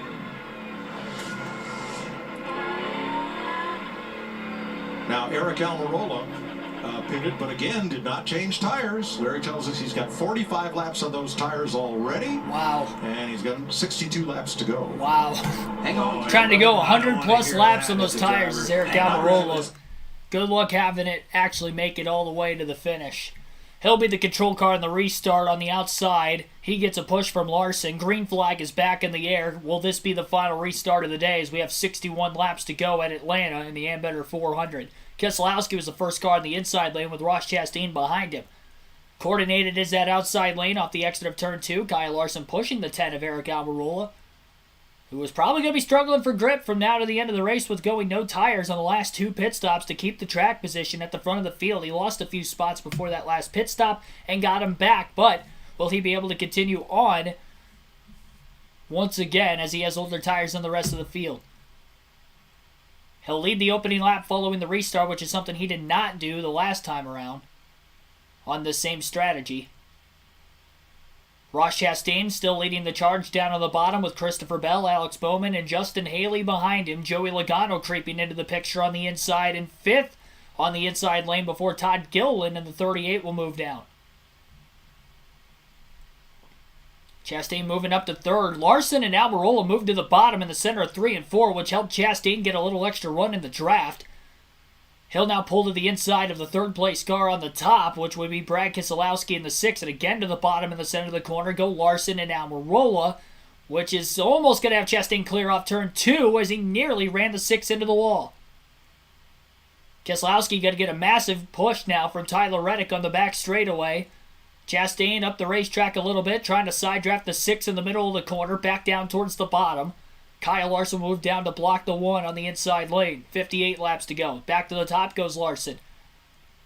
Multiple pushes going into turn 1 in the outside lane. Almirola going to the bottom.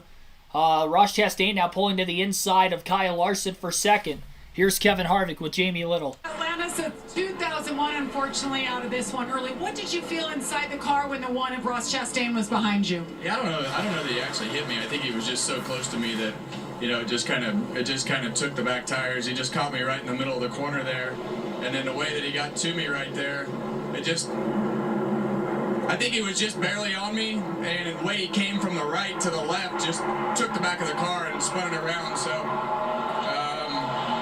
Just a weird deal. His back tire started chattering and it turns into a tractor and you just hold on. Thanks, Kevin.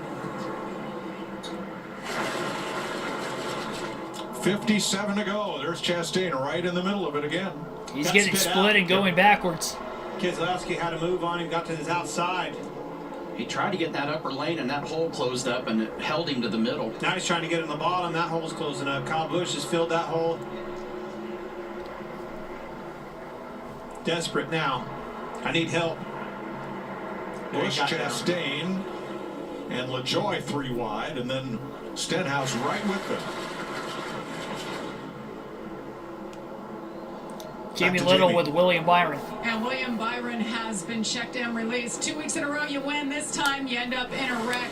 How do you describe the racing that we saw, especially up front there, that led to this? Yeah, it was super speedway type racing. I thought for the most part it was pretty single file all day, and that was a little discouraging because the bottom lane wouldn't really go that much. But as we all started to save fuel on the top, the bottom started to surge there, and it looked like the 1 and the 4 just got connected there into turn 1 and got the 4 loose. So just part of racing, that's the way it goes, and not really in our control. Up there running the top 5 and doing what we need to do. So thanks to Liberty University, all of our partners, and we'll go to COTA, hopefully control a little bit more there, and hopefully get a win. Thanks, William. Every man for himself now. Not really any manufacturer connectivity. No, look at that top 5, how it's very evenly distributed among manufacturers. But still too wide, everybody trying to work their way to the front. 54. So with 54 laps to go, Fox heading to a commercial break here. Hopefully it's going to be side by side, and it is not. And we have a caution, by the way, as well. Full screen commercial break. Caution flag is out right after they go to break. So something happened once again, and we missed it, unfortunately. Keselowski is leading right now. I wonder... Yeah, I don't know what happened. I don't want to speculate yet until we know for sure. It looks like Kyle Larson is in 26. I think something happened to Larson and Almirola because they are now back to 25th and 26th, and the caution flag is out. So maybe the two cars at the front of the field may have gotten together again because they were 1 and 2.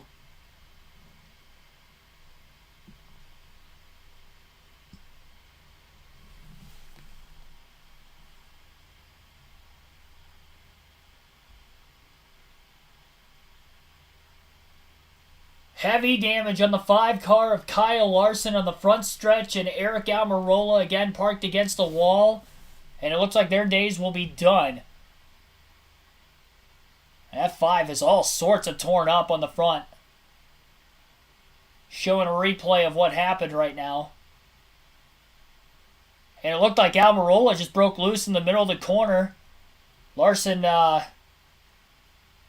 up getting turned, and there was a lot of damage on his car, basically from other cars, when he got bounced around by other drivers in the pack. I think one of Almirola's tires blew out potentially from underneath. And remember, Almirola went no tires on the last 2 pit stops, and he lost control. Larson was nowhere close to him. It wasn't like Chastain and Harvick, where Chastain was really close to Harvick and then maybe took the air off the back of the race car. In this situation, Eric Almirola was way ahead of Kyle Larson.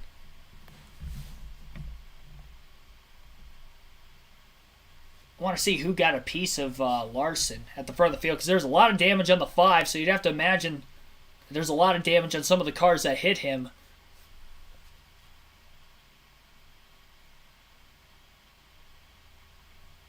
Showing one more replay of maybe who got a piece of Kyle Larson. Reddick kind of got into the back of him. Justin Haley took a big shot to Larson's race car. Looks like Daniel Suarez got a piece of the 5 as well before Larson slid up into the outside wall, driver's side door first, and everybody else pretty much was able to miss. So, yeah, Daniel Suarez and Justin Haley maybe... Yeah, a lot of damage on Suarez. They actually cut Suarez's right front tire down with the contact with Larson, so pretty decent damage on his car. And then 31 of Justin Haley probably hit Larson the hardest.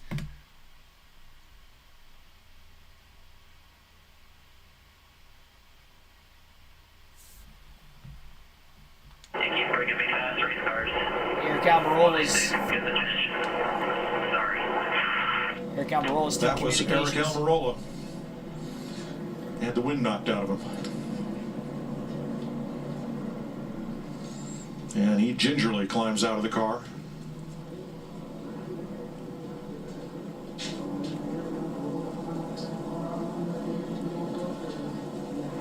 Caution out, 50 laps to go in Atlanta. 49 laps left. Brad Keselowski is the new leader of the race following this accident towards the front of the field. Eric Almirola may have either he had a tire go down or he just got really, really loose. Remember, he had probably up to this point in the run about 60-lap-old tires, well older than the rest of the field. I don't know how he thought he was going to go over 100 laps on those tires at the end of the race. But he got sideways and loose, and we still have 50 more laps to go. He's got a doom from the start. And unfortunately, ended up taking Kyle Larson with him. Tough break for Kyle Larson this season. Up towards the front of the field late in the race, 3 weeks in a row. And not able to get to victory lane all 3 races. Glenn Collins, Sean Royer, Andrea Cloud, Antoine Powell, thanks for tuning in here. Ice Demon King 92 Hammer, welcome into the stream.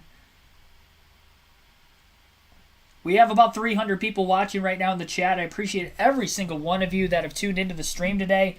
Be sure to subscribe for more daily NASCAR content. Only 65% of viewers on the channel over the last 28 days are subscribed. Are not subscribed. And only 35% are. So definitely hit the subscribe button. It helps this channel out a ton. Helps me out a ton. And also hit the like button. It helps the channel out. And helps these streams out a ton every single weekend. So appreciate it, everybody, for tuning in.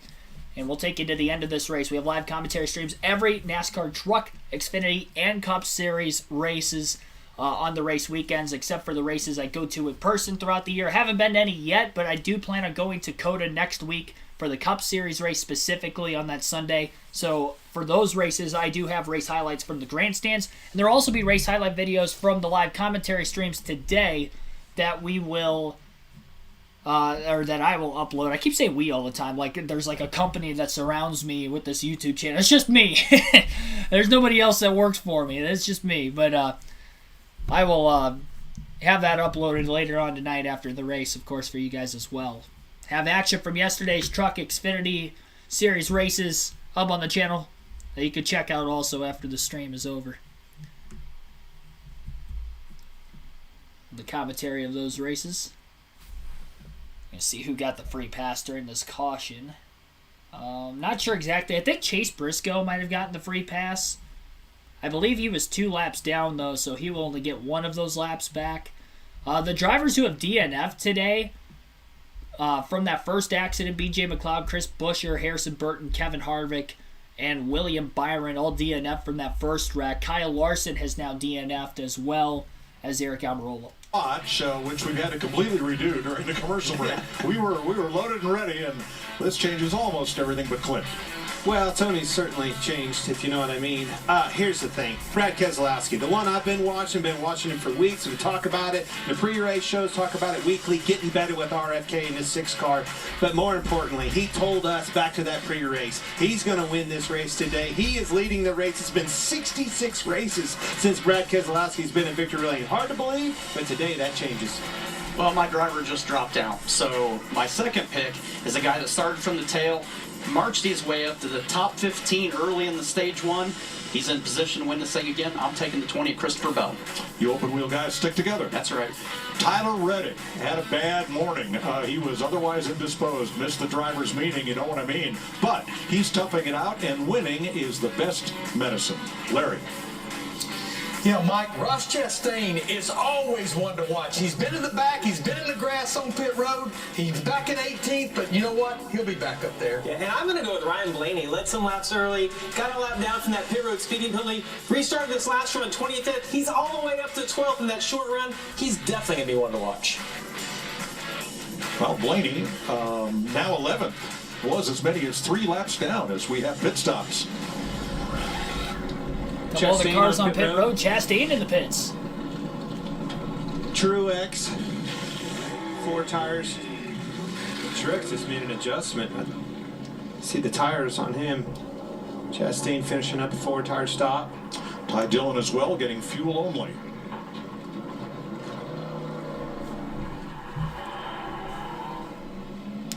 Chase Briscoe gets the free pass on this one. Regan? Well, Mike, to one of Ross Chastain pitting right there. That pit stop was to look at the diffuser on that race car with a piece underneath the car that directs the air. Wanted to make sure everything was there. After that green flag, they fell back a ways. And the 19 car, Martin Truex Jr., has been having a fueling issue in that car. Not getting fuel into it, but it's been burning way more fuel than they anticipated. That's part of the reason why earlier in the race they ran out during that green flag cycle. All right, 24 cars on the lead lap. Briscoe getting one back there. Here's Christopher Bell's day. He had to start in the back because they changed those strakes in part of the diffuser after spinning out qualifying, so he had to start last. Had a 10th place car in qualifying, worked his way right up toward the front, then dropped way back and climbed up again. Won't be your typical super speedway type of racing right here. You know, looking down, you talk about dancing partners. That's what we talk about when we go to Daytona, Talladega. You got a Ford, Toyota, Chevy, 2 Toyotas, 2 Fords, 2 Chevys, mixed bag all across the board here. Trying to find a dancing partner's out the window. You're Stag. You got to go to this dance and find whoever. You got to find you a new date, Tony. The World Baseball Classic marches toward an epic finale. The star-studded USA squad, led by Mike Trout and Grand Slammer Trey Turner, takes on Cuba. It's a winner-take-all semifinal matchup. It's tonight, 7 Eastern, 4 Pacific on FS1 and the Fox Sports app. 46 laps to go. They'll choose next time around. Bit of sad news to pass along. Alexis Lyris, who was NASCAR's public relations director under Bill France Jr. and opened, in fact, kicked down a number of barriers for women in motorsports. Did a great job there, then went to Melling Racing and did the PR for Bill Elliott through all his winning and championship years. Passed away at home after a battle with cancer. Alexis was 80 and is missed. Let's check with Jamie. Well, Kyle Larson, you saw the big hit for him there. He's been checked and released. You say you're okay, but what is that moment like when somebody blows a tire right in front of you? There's no way you can go. Yeah, I mean, you just really have to, like you said, nowhere to go. So, nobody had the tire issue, so I wasn't even expecting the 10 to have a tire issue in front of me. And even if I did, I didn't have time to react. So, it's a bummer, but just frustrating. I mean, I finally up front on this style of racetrack and still end up with a DNF. So, I don't know, just frustrating. Thanks, Kyle.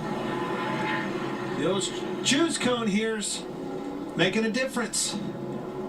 Just like it did in Daytona. You know, we used to didn't have this at these super speedway type of racetracks. Look at that 22 car. Keep an eye on him. He's hungry, frustrated, wants that track position back. Has been our fastest car all day long. Because of that Trues cone, got that new opportunity.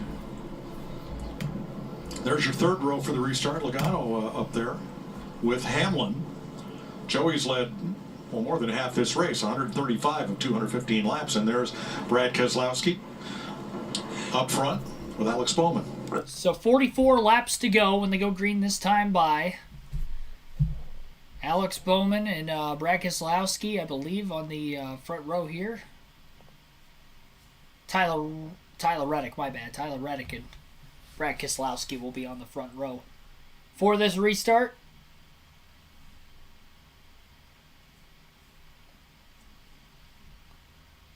No, I was right the first time. Yeah, Alex Bowman and Brad Keselowski on the front row. First time through. And Bowman will be on the outside lane. Brad Keselowski down low. Green flag back in the air. And we're racing again at Atlanta with 44 laps remaining to decide the winner of the race. Brad Keselowski on the bottom, easily going to be able to pull clear. And it'll be the 45 of Tyler Reddick, who is behind him, followed by Joey Logano, who has come from deep in the field. And talk about deep in the field, Ryan Blaney in the 12, who was 2 laps down earlier.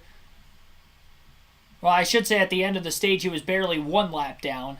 Almost 2 laps down, though at one point at the end of stage 2 has now gotten back on the lead lap with the free pass awarded to the big one at caution right around 69 laps to go. Brad Keselowski controlling the pack back and forth, top to bottom, off of turn 2.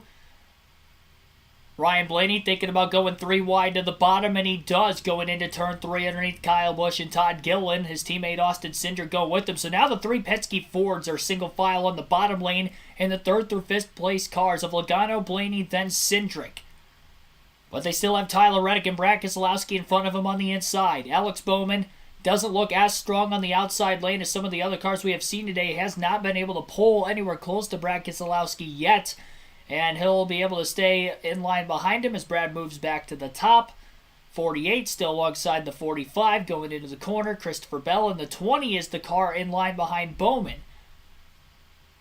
But Brad Keselowski, again, still just moving back and forth, doing it what you would do if you were leading in the closing laps of a super speedway race, even with 41 laps to go, trying to keep his track position. Big block he made that time on Tyler Reddick, going down to the double white line into turns 1 and 2. And now another massive block on the backstretch, back to the outside. Logano going to pull 3 wide to the bottom underneath Tyler Reddick. Blaney going to try to go with him. Reddick is going to be put in the middle, and he's trying to get up in line in front of his Toyota driver Christopher Bell. Alex Bowman now into the outside. Bell to the middle to shoot the 45 out ahead. Near contact going into turn 1 between Bell and Bowman. Bowman dropping back quick as he has 0 help. Hamlin getting by. Busch and LaJoie passing the 48 as they head to the back straightaway. Joey Logano, Ryan Blaney, Austin Cindric. What is old is new again. Those 4 Fords that dominated stage 1 are now dominating the inside line with about a little less than 40 laps to go. And the Toyotas of Reddick and Bell and Hamlin are all on the outside. So it's a Ford versus Toyota battle at the front of the field right now. And then Kyle Busch also with the Toyota line on the outside behind Denny Hamlin. He's the 4th car in.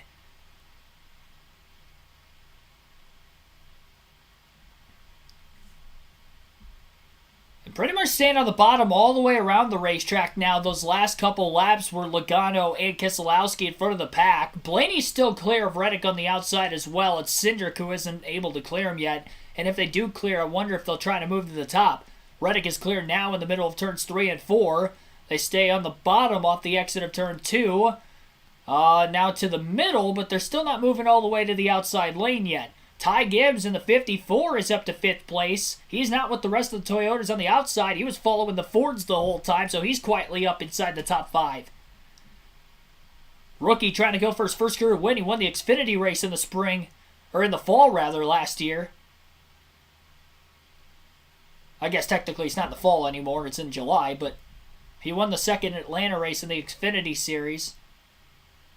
and trying to win today's race in the Cup Series at Atlanta. Just over 2.5 hours in, we have only seen 5 cautions today. 2 of them, though, in the final stage. And only 3 for incident. Again, both of those in the final stage. Austin Cindric has gained 9 spots since the restart. Blaney up 7. They were in the back half of the top 10. Cindric, I believe, just outside the top 10. But they're up to 3rd and 4th. And now they clear to the outside in front of Tyler Reddick. I'm surprised they didn't do that 2 laps ago, but they did it there. Cindric going back down to the bottom. Ryan Blaney now on the outside lane still. He couldn't get to the inside. The 2 beat him there. So Ryan Blaney is going to lead the outside lane. And now curious to see where Joey Logano and Brad Keselowski are going to go. Big push to Ryan Blaney as he gets loose into turn 1. Tyler Reddick hit him hard. That's going to move the 12 car forward, though, in the center of the corner. And he's not going to be able to get to the outside of the 22 of Logano, as Logano will get in line in front of his teammate. 34 laps to go now at the line.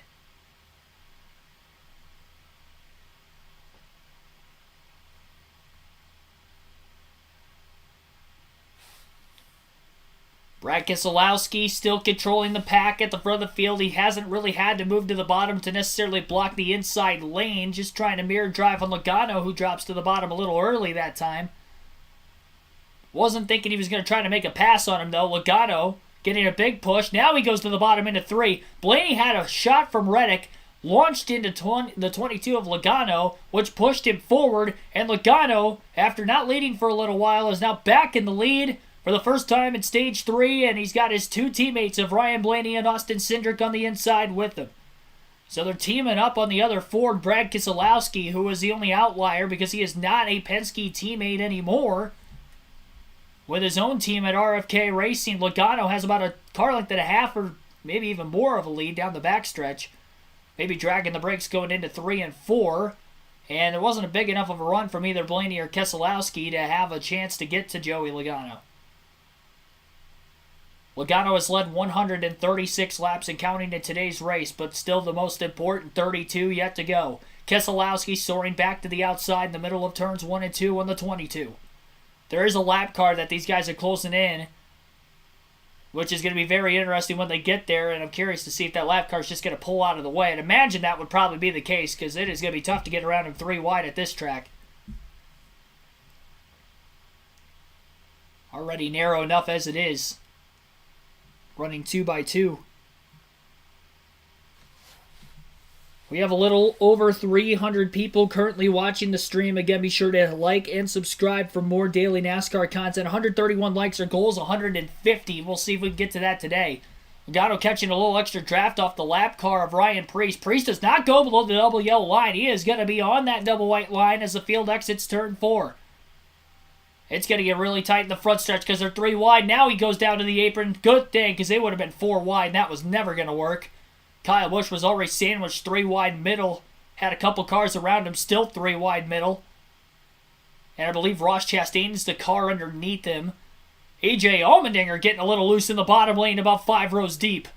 Off of turn 2, it causes a couple cars to jockey for position further back.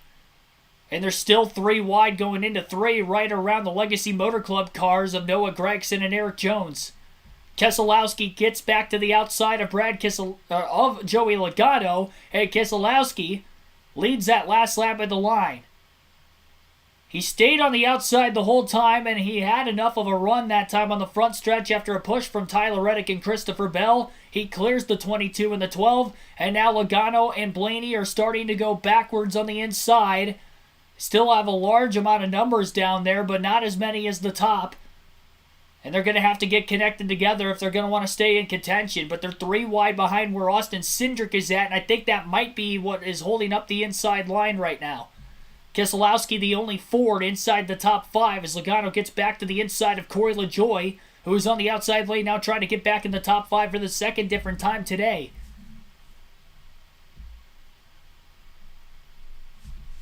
Not all the way up near the wall on the outside, but more towards that middle lane is where Keselowski, Reddick, and Bell are running at the front of the field. 28 laps to go. Quick rundown of the full field running order as of right now. Brad Keselowski leads this race. Tyler Reddick in second. Christopher Bell is third.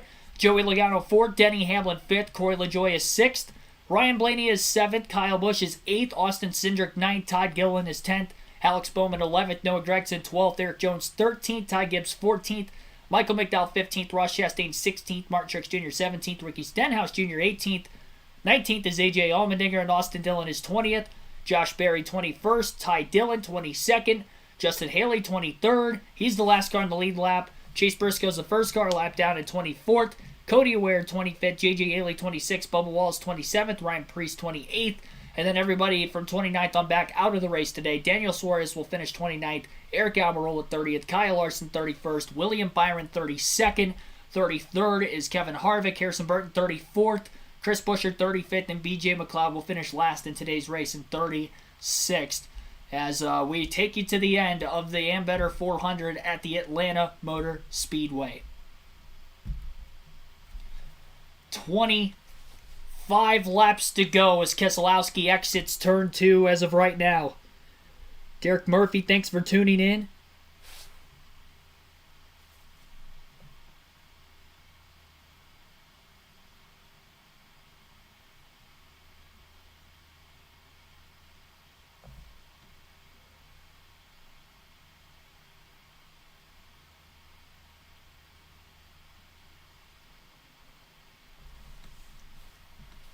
So here we go. A lot more single file all of a sudden towards the very front of the field. Logano trying to lead the inside. There's a lap car that was on the bottom that really gave Logano a big run on the inside. And he passed about 3 or 4 cars on the bottom lane through 3 and 4 as a result. And that lap car was Bubba Wallace, who has heavy damage after crashing all the way back at lap 9 earlier in the race. But that really helped Logano because now he's on the inside of the second place car, Tyler Reddick, by the exit of turn 2.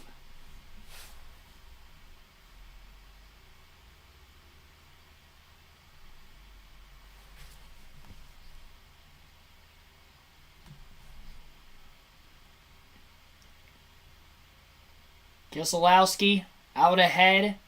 Reddick was actually clear of the 22 car at the start-finish line that last time by as well. Logano sticking with his teammates, though. There was a chance he could have pulled up into the outside between Reddick and Bell in third, but chose to just stay on the bottom as he continues to lead that line. Being a team player right here, not going for himself. Maybe thinking that the cars are fast enough together to get up there anyway, which I'd have to imagine would be the case because he hasn't moved to the outside the couple times he has had a chance to. Joey Logano making moves again on the bottom of the racetrack in turns 1 and 2. And Brad Keselowski had to go down to block him that time because he had too big of a run. Logano cleared Reddick for second place, still clear going into turn 3, but doesn't move to the top. Brad down to the bottom. Big block on Logano going into turn 3. 20 to go at the line. Keselowski leads, trying to end his long winless streak. Hasn't won in the Cup Series since with Penske at Talladega in the spring in 2020. It's been almost 3 calendar years. 2021, sorry, yeah, so almost 2 calendar years since Keselowski's last win.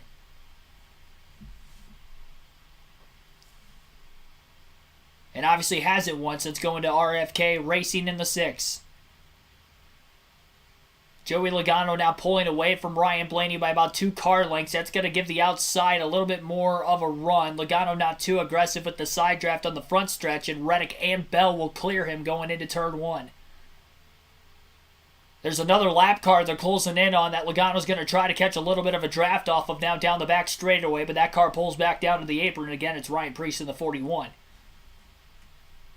Looked like Ty Gibbs scraped the wall in the back straightaway a couple laps ago. Showed a replay of that, but everything seems to be okay as he remains in line on the outside. Things getting tight back there with all the inside lane cars trying to side draft on the straightaway to slow their momentum up, so that way when they take the shortest way around going into the corner, they can try to regain that ground potentially lost on the straightaway. And that is how they're able to try to make up time. But the inside definitely seems to be a lot stronger if the lead car on the inside has been a strong enough race car. Throughout the Cup race today, we did not see that for the most part in the Truck Series race unless it was the KBM Chevrolets, and really in the Xfinity race unless it was a driver like Austin Hill or Sheldon Creed, a couple of the RCR Chevys. Blaney giving Logano a big bump draft that time going into turn 1. Logano to the inside of Reddick for second again, and Keselowski down to block. Pretty easy block, though, that time. Logano didn't get extremely close to him. Now Logano, I believe, no, he did not move to the outside. Thought he did for a second off turn 2. He did not. He stayed on the bottom. Keselowski goes back to the inside to block the 22 again, who is definitely there in turns 3 and 4. Can the Penske cars stay close enough behind Logano so they don't lose as much time? Because that took about a good 4 or 5 laps for Joey to get back up there once he fell back to about 4th or 5th. Now he's all over the back bumper of Keselowski off the exit of turn 2. Brad goes wide. Big push from Blaney to the back of Logano. All the way down to the double white line goes Keselowski to block as they'll be coming to 15 laps to go this time by. Logano has cleared Tyler Reddick again. Will he go? No, he stays on the bottom. Reddick is going to have a big run if he can get a push from Christopher Bell. Logano still stays on the bottom with Ryan Blaney. He gets a push into turn 1. Keselowski with a block.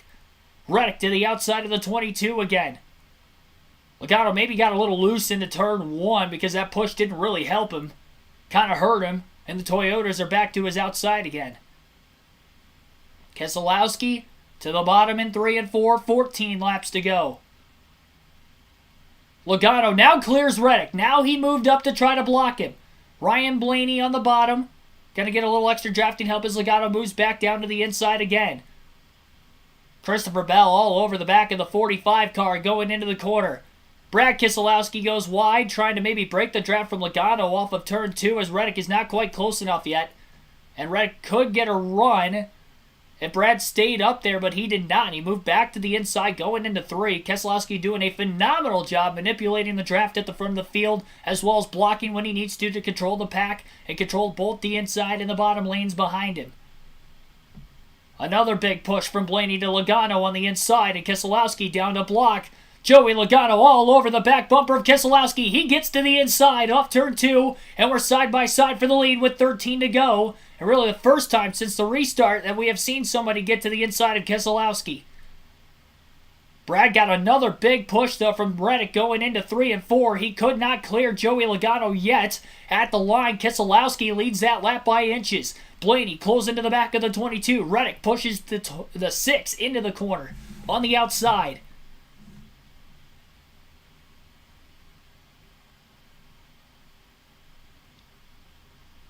Coming to 11 to go this time by. Joey Logano leads the race by half a car length off 4, but Brad with the run off the exit of the corner again leads that lap at the line. Joey Logano dominated the start of today's race. Led every lap of stage 1, almost every lap at stage 2 before Cindric stole the stage win on the last lap from him. Him and Keselowski have probably had the 2 fastest cars in the race today. They're 1-2. Blaney and Cindric, who have had fast cars for the Fords, also still inside the top 5. 10 laps to go. Keselowski, every time at the start-finish line, is leading these laps by inches.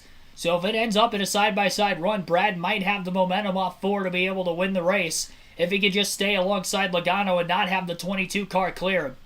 That is Brad's job as of right now, and he's going to need the help when he needs it on the straightaways to get the bump draft to be able to stay with him. He can only side draft so much. Yeah, 1.4 seconds separate the 23 cars on the lead lap. Brad again leads that lap. 9 to go. Not too many cars down on the inside. There's a little bit of a gap built up between Austin Cindric and Ryan Blaney, but Logano was able to side draft enough to stay door to door. Brad going a lot tighter down to the bottom on the 22 of Logano that time. Cindric has to go down to block the 48 who tried to take it 3 wide. Is that going to cost Joey Logano and Ryan Blaney now as there's a 2-car length gap between the 12 and the 2 on the bottom? 2 more lap cars that are catching up that maybe Logano could get a draft off of and still stay with Keselowski. Man, that was an aggressive side draft by the 22. The center of the front stretch. But it has been a drag race all the way around this racetrack for about the last 3 or 4 laps between the 22 and the 6. Who will break free, if anyone? Logano, maybe he's moving up off the double white line just a tad. He's got another lap car coming up that he is catching. That lap car will now pull to the bottom. Again, it's Bubba Wallace with heavy damage. He goes way down below the double white line there. As we stay green with 7 laps to go. Logano, Keselowski have been door-to-door for the lead for at least 6 laps now. Reddick with a push at the end of the back straightaway to the 6 of Logano. Of the 6 of Keselowski. And another major side draft by Brad on the 22. Logano almost gets cleared by Brad. Now he is cleared. Going into turns 1 and 2, Keselowski can now try to control the pack if he so chooses, and that is exactly what happens. He moved to the bottom off the exit of turn 2 temporarily. And Joey Logano is going to have to work to try to get back to the inside of the 6 again. Brad trying not to lose the outside lane at all costs as well. How strong that has been for him so far. Tyler Reddick in the 45 has been able to clear Joey Logano as well as Christopher Bell in third. Logano is now side by side for third in the center of the corner again. It looks like they're 1 and 2 on Bell as we have 4.5 laps to go. Logano going backwards again. Ryan Blaney, Austin Cindric not able to give him the pushes he needs. Bell almost pulls down in front of the 22. It's going to allow Logano to be able to side draft Bell a little bit more. Blaney and Cindric have got to get closer, though, to help Logano out. Will Tyler Reddick maybe make a move before then to the inside of Keselowski? He tried going into 1 and 2, but not enough of a run there, and Brad was able to block. For temporarily purposes, he was giving the 22 of Logano a chance to be able to draft on the inside going into the corner. Bell thinking about going to the bottom to block the 22. He can't do it again. Off of turn 4, 3 laps to go in this race. Brad Keselowski leads, Reddick second. Reddick is on the outside still, hasn't moved to the bottom yet. Going into the corner. Still remains on the outside. Brad remains the leader on the back straightaway, and Logano still battling side by side with Christopher Bell for the time being. 2 laps to go.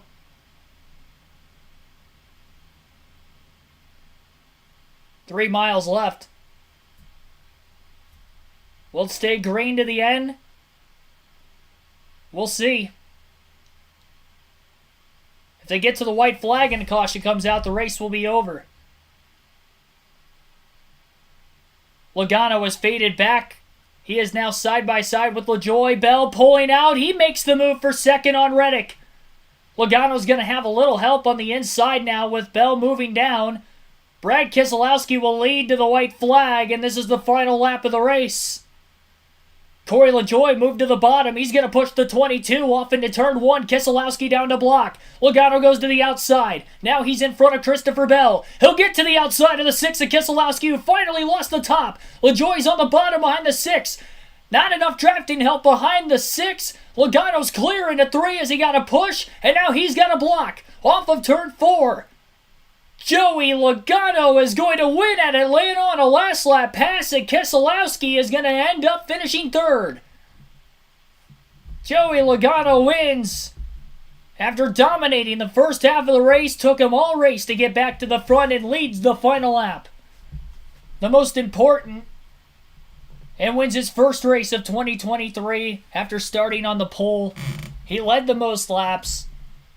140 laps led for that 22 car today, including the white flag.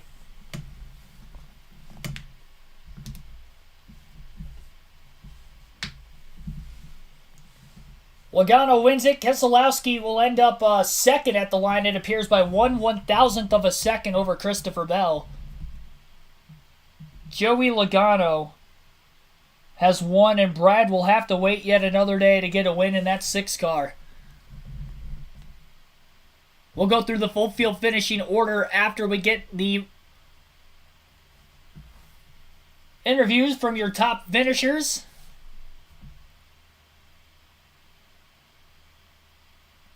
The last 44 laps ended under green on a super speedway.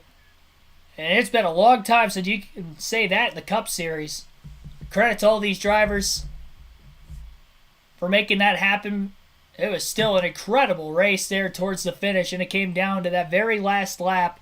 Logano was able to get to the outside of Christopher Bell, then got the push on the back straightaway to clear Keselowski, who moved to the bottom to block Logano, and then Logano made that double move to the outside that Brad couldn't block, and he was a sitting duck really from there. Tough break for Keselowski, but a brilliant move from Logano to win the race.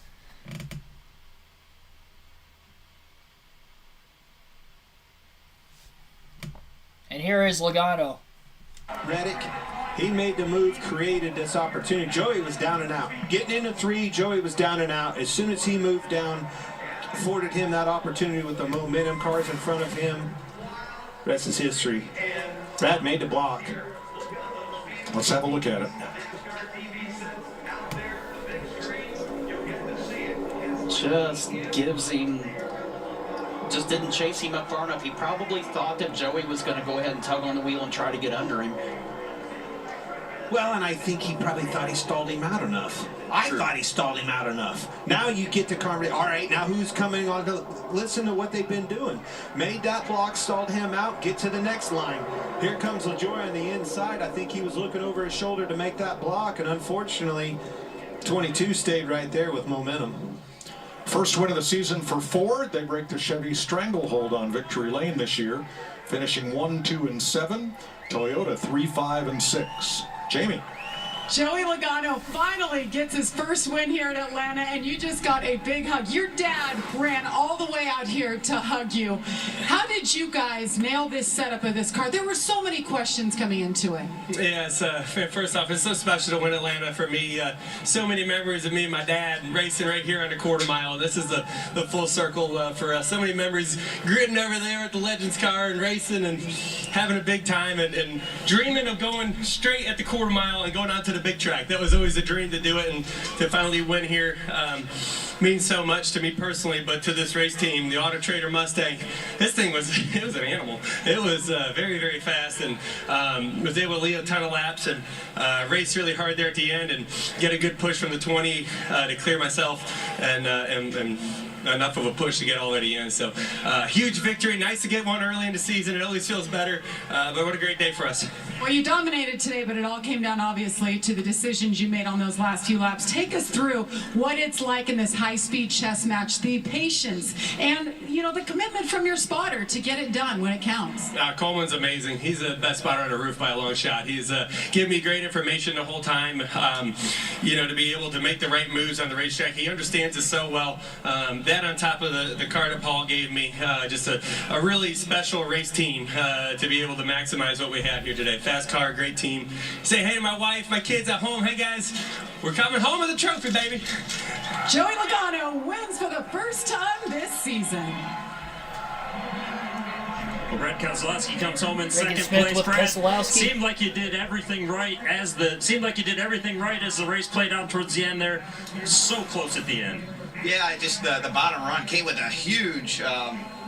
I don't know how. And I thought I had it blocked, and Joey just kept shaking, and his car didn't stall out. I couldn't get the push down the back. I thought, I'll just get a push down the back, and the 20 car just hauled down there. But great run on off for RFK 6 Hawaiian Ford Mustang, and we were right there. Glad Ford won. It was a heck of a battle. You know, the coolest thing about this, Regan, is two veterans showed that you can run a race here side by side, pump drafting, and not wreck the field. I think that's the coolest thing. It can happen if you race respectfully, and I thought everybody did a great job. So we were right there. Proud of my team and the effort. Just not much we could do there. Definitely great racing there at the end. This race team this season, though, has come so far from a year ago. How much pride does that give you? Yeah, I mean, night and day from where we were a year ago. 100% Regan, and you just keep running like this, and the good finishes and the wins will hum. Thanks, Brad. 3 Fords in the top 10, 4 Toyotas, and 3 Chevrolets led by Corey LaJoy. Your race results will look like this. Joey Logano, your race winner, margin of victory 0.193 seconds over Brad Keselowski, who by 1/1000th of a second finished second place over Christopher Bell, who ends up third. Corey LaJoy, with his best run of the season, ends up with his first top 5. He finishes 4th today. Tyler Reddick ended up 5th. Strong run. He was ill today. Never had to make a driver swap, so credit to him for toughing it out. Still getting a top 5 along the way. Denny Hamlin finishes 6th. Also credit to Ryan Blaney coming from a lap down to finish 7th. Eric Jones ends up 8th. Ty Gibbs 9th. First top 10 of the season for the rookie Gibbs, and then Kyle Busch will round out the top 10. He was up there in contention for the lead in the first half, kind of fell back, but still got a top 10 at the end of the day. Austin Cindric ends up finishing 11th, Noah Gragson at 12th, Ross Chastain at 13th, Alex Bowman 14th, Todd Gillen 15th, AJ Allmendinger at 16th, Ricky Stenhouse Jr. 17th, Josh Berry 18th, Martin Truex Jr. 19th, and Austin Dillon 30th, Michael McDowell 31st, Justin Haley, why did I keep, that's the second time I made that mistake today. Martin Truex Jr. ended up 19th, Austin Dillon in 20th, Michael McDowell 21st, Justin Haley 22nd, Ty Dillon last car in the lead lap at 23rd. All 23 cars to finish on the lead lap. Margin of difference between first and 23rd, 1.4 seconds, and get this, the top 20 finished within 1 second of your race winner, Joey Logano. That's incredible. And honestly, I don't even know if that's ever happened. If it has, I probably look back to like the caution-free Talladega races that happened back in the early 2000s in 02 and what was the other one? 02 and 98 or was it 2000? I can't remember what year the first one was. I think it was 97 actually. I think it was 97. I know the last one was 2002 though. But anyway, it has been a long time that you could say that that has happened in a NASCAR Cup race, to say the least. Chase Briscoe ends up finishing in 24th. This is the first and only car 1 lap down. Cody Ware finished 25th. J.J. Yeley 26th. Bubba Wallace 27th. Ryan Preece 28th. Daniel Suarez 29th. And Eric Almirola ended up 30th. Kyle Larson 31st. William Byron 32nd. 33rd was Kevin Harvick. Harrison Burton 34th. Chris Buescher 35th. And B.J. McLeod rounds out the field today. I mentioned Logano led the most laps. 140 laps led today. He led over half the race. Definitely deserved the race win. Took him a while to get back to lead in that final stage. Keselowski, when he got the lead on that last restart, wasn't looking back until the very last lap. Finally got past there. In fact, Brad Keselowski led laps 231 to 259, 29 consecutive laps at the end when he was side by side with Logano for a large part of that. Logano didn't lead a single one of those last 30 laps until the last lap of the race when he finally was able to clear him off of turn 2, or actually really going into 3 once he was able to crisscross lanes, get to the outside, got the push from Bell, and was able to clear Keselowski down to the bottom of the track into 3, and it was pretty much over from there. 47 laps led though for Keselowski. It was the second most. The third most was Almirola with 17 laps led. Hamlin with 14 was the fourth most, and the fifth most laps led was Ricky Stenhouse Jr. with 7 laps led at the beginning of stage number 3. We had 13 different leaders today for... let me recount here. 13 different leaders for 21 lead changes in today's race, and only 5 cautions, 2 for incident in the final stage, and of course the 2 stage breaks and the Bubba Wallace accident back at lap 9 when he got loose off of turn 2. Turn 2 was actually where turn 4 was where the Almirola blown tire happened, but that was kind of self-inflicted when that team went no tires on 2 pit stops in a row, and then he had a tire blowout. So I hadn't seen a tire issue all day, like Larson mentioned in his interview, but that was because nobody had tried to go more than 70 laps on tires up to that point, and that was detrimental, obviously, for Almirola, because he had a decent car, as most of the Fords did up to that point. Average race speed of 139.070 miles per hour. Total time of today's race, less than 3 hours for the third consecutive race for the NASCAR Cup Series, 2 hours, 53 minutes, and 4 seconds. I think this race was only 16 minutes longer than the Xfinity Series race yesterday, and this race was 150 miles more in length. That's how many caution laps the Xfinity Series had yesterday versus the Cup race today, which again only had 5 yellows, but only 3 for incident if you don't count those 2 stage breaks earlier on in the day. We'll take a look at the fantasy team here, see who won this week. Got to find it real quick. See who the winner and the top finishers were. My fantasy team had William Byron, who got in that wreck late in the final stage, unfortunately. Otherwise, I would have had him in. or out, I guess, for Chastain, but I had him in because obviously he was doing well before that, but that wreck was in the final stage, so I couldn't really do anything there. So lost some points there. Ryan Blaney ended up getting a top 10 finish. Brad Keselowski ended up second. Logano won.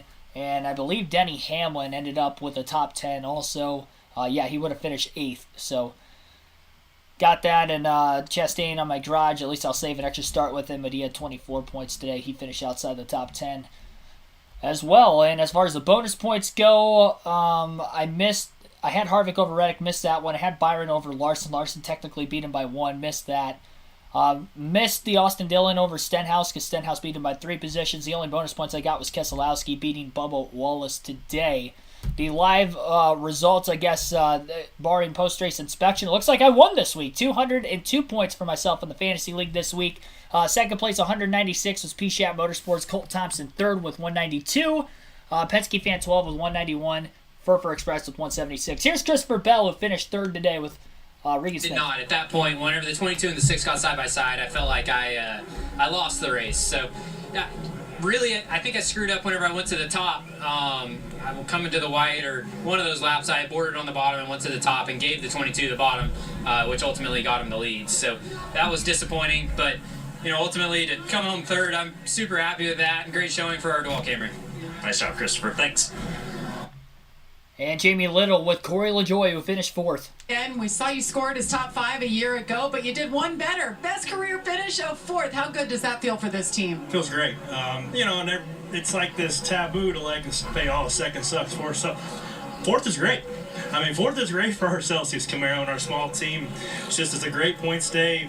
We started off the year West Coast swing really solid, and to come back here, it's a bit of a crapshoot, but to get another career best here, I don't expect to show up and instantly win a race. You have to just keep putting yourself in these positions like Joey. That's why, he wins all the time because he's up front all the time. So as I get myself some more confidence, race around these guys see me up there racing with them, our day's going to come. A great day for Corey LaJoie.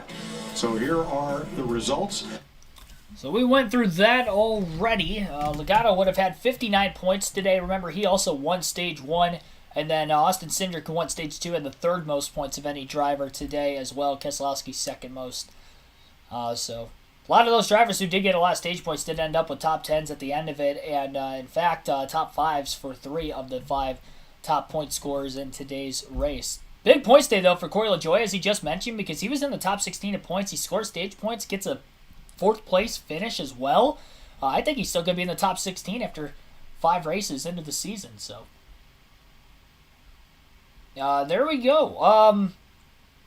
What else do we have to cover here? Fox seems like they're going off the air. We've gone through just about everything ourselves already, so we got through this poster show pretty quickly. Appreciate everybody tuning in. Hit the like button if you haven't done so already. Let me refresh the page. We were like 2 likes away from 150, which was our goal. And this was the second most viewed NASCAR Cup Series live commentary stream of the season. So thank you, everybody, for that. This week's live commentary stream, I don't know what we topped out at. We had over 350 people watching, though, and that was second to only the Daytona 500. So appreciate everybody that came out. Listen to the commentary. Next race will be on the Big Fox Network next week at COTA. Again, I cannot do commentary for COTA next week. I'll be at the track for that race. I don't think I'm going to Richmond. I am going to Richmond this year, but I don't know if I'm going to the summer race or the spring. It just depends on what my situation looks like coming back from COTA and stuff that week. But so more on that, in the week to follow. But as far as next week's live commentary streams go, the plan as of right now is still do live commentary for the truck and the Xfinity races on Saturday. So stay tuned for that. We'll have action all the way throughout the week on the video game side of things. Just get the commentary in, just have a little extra fun.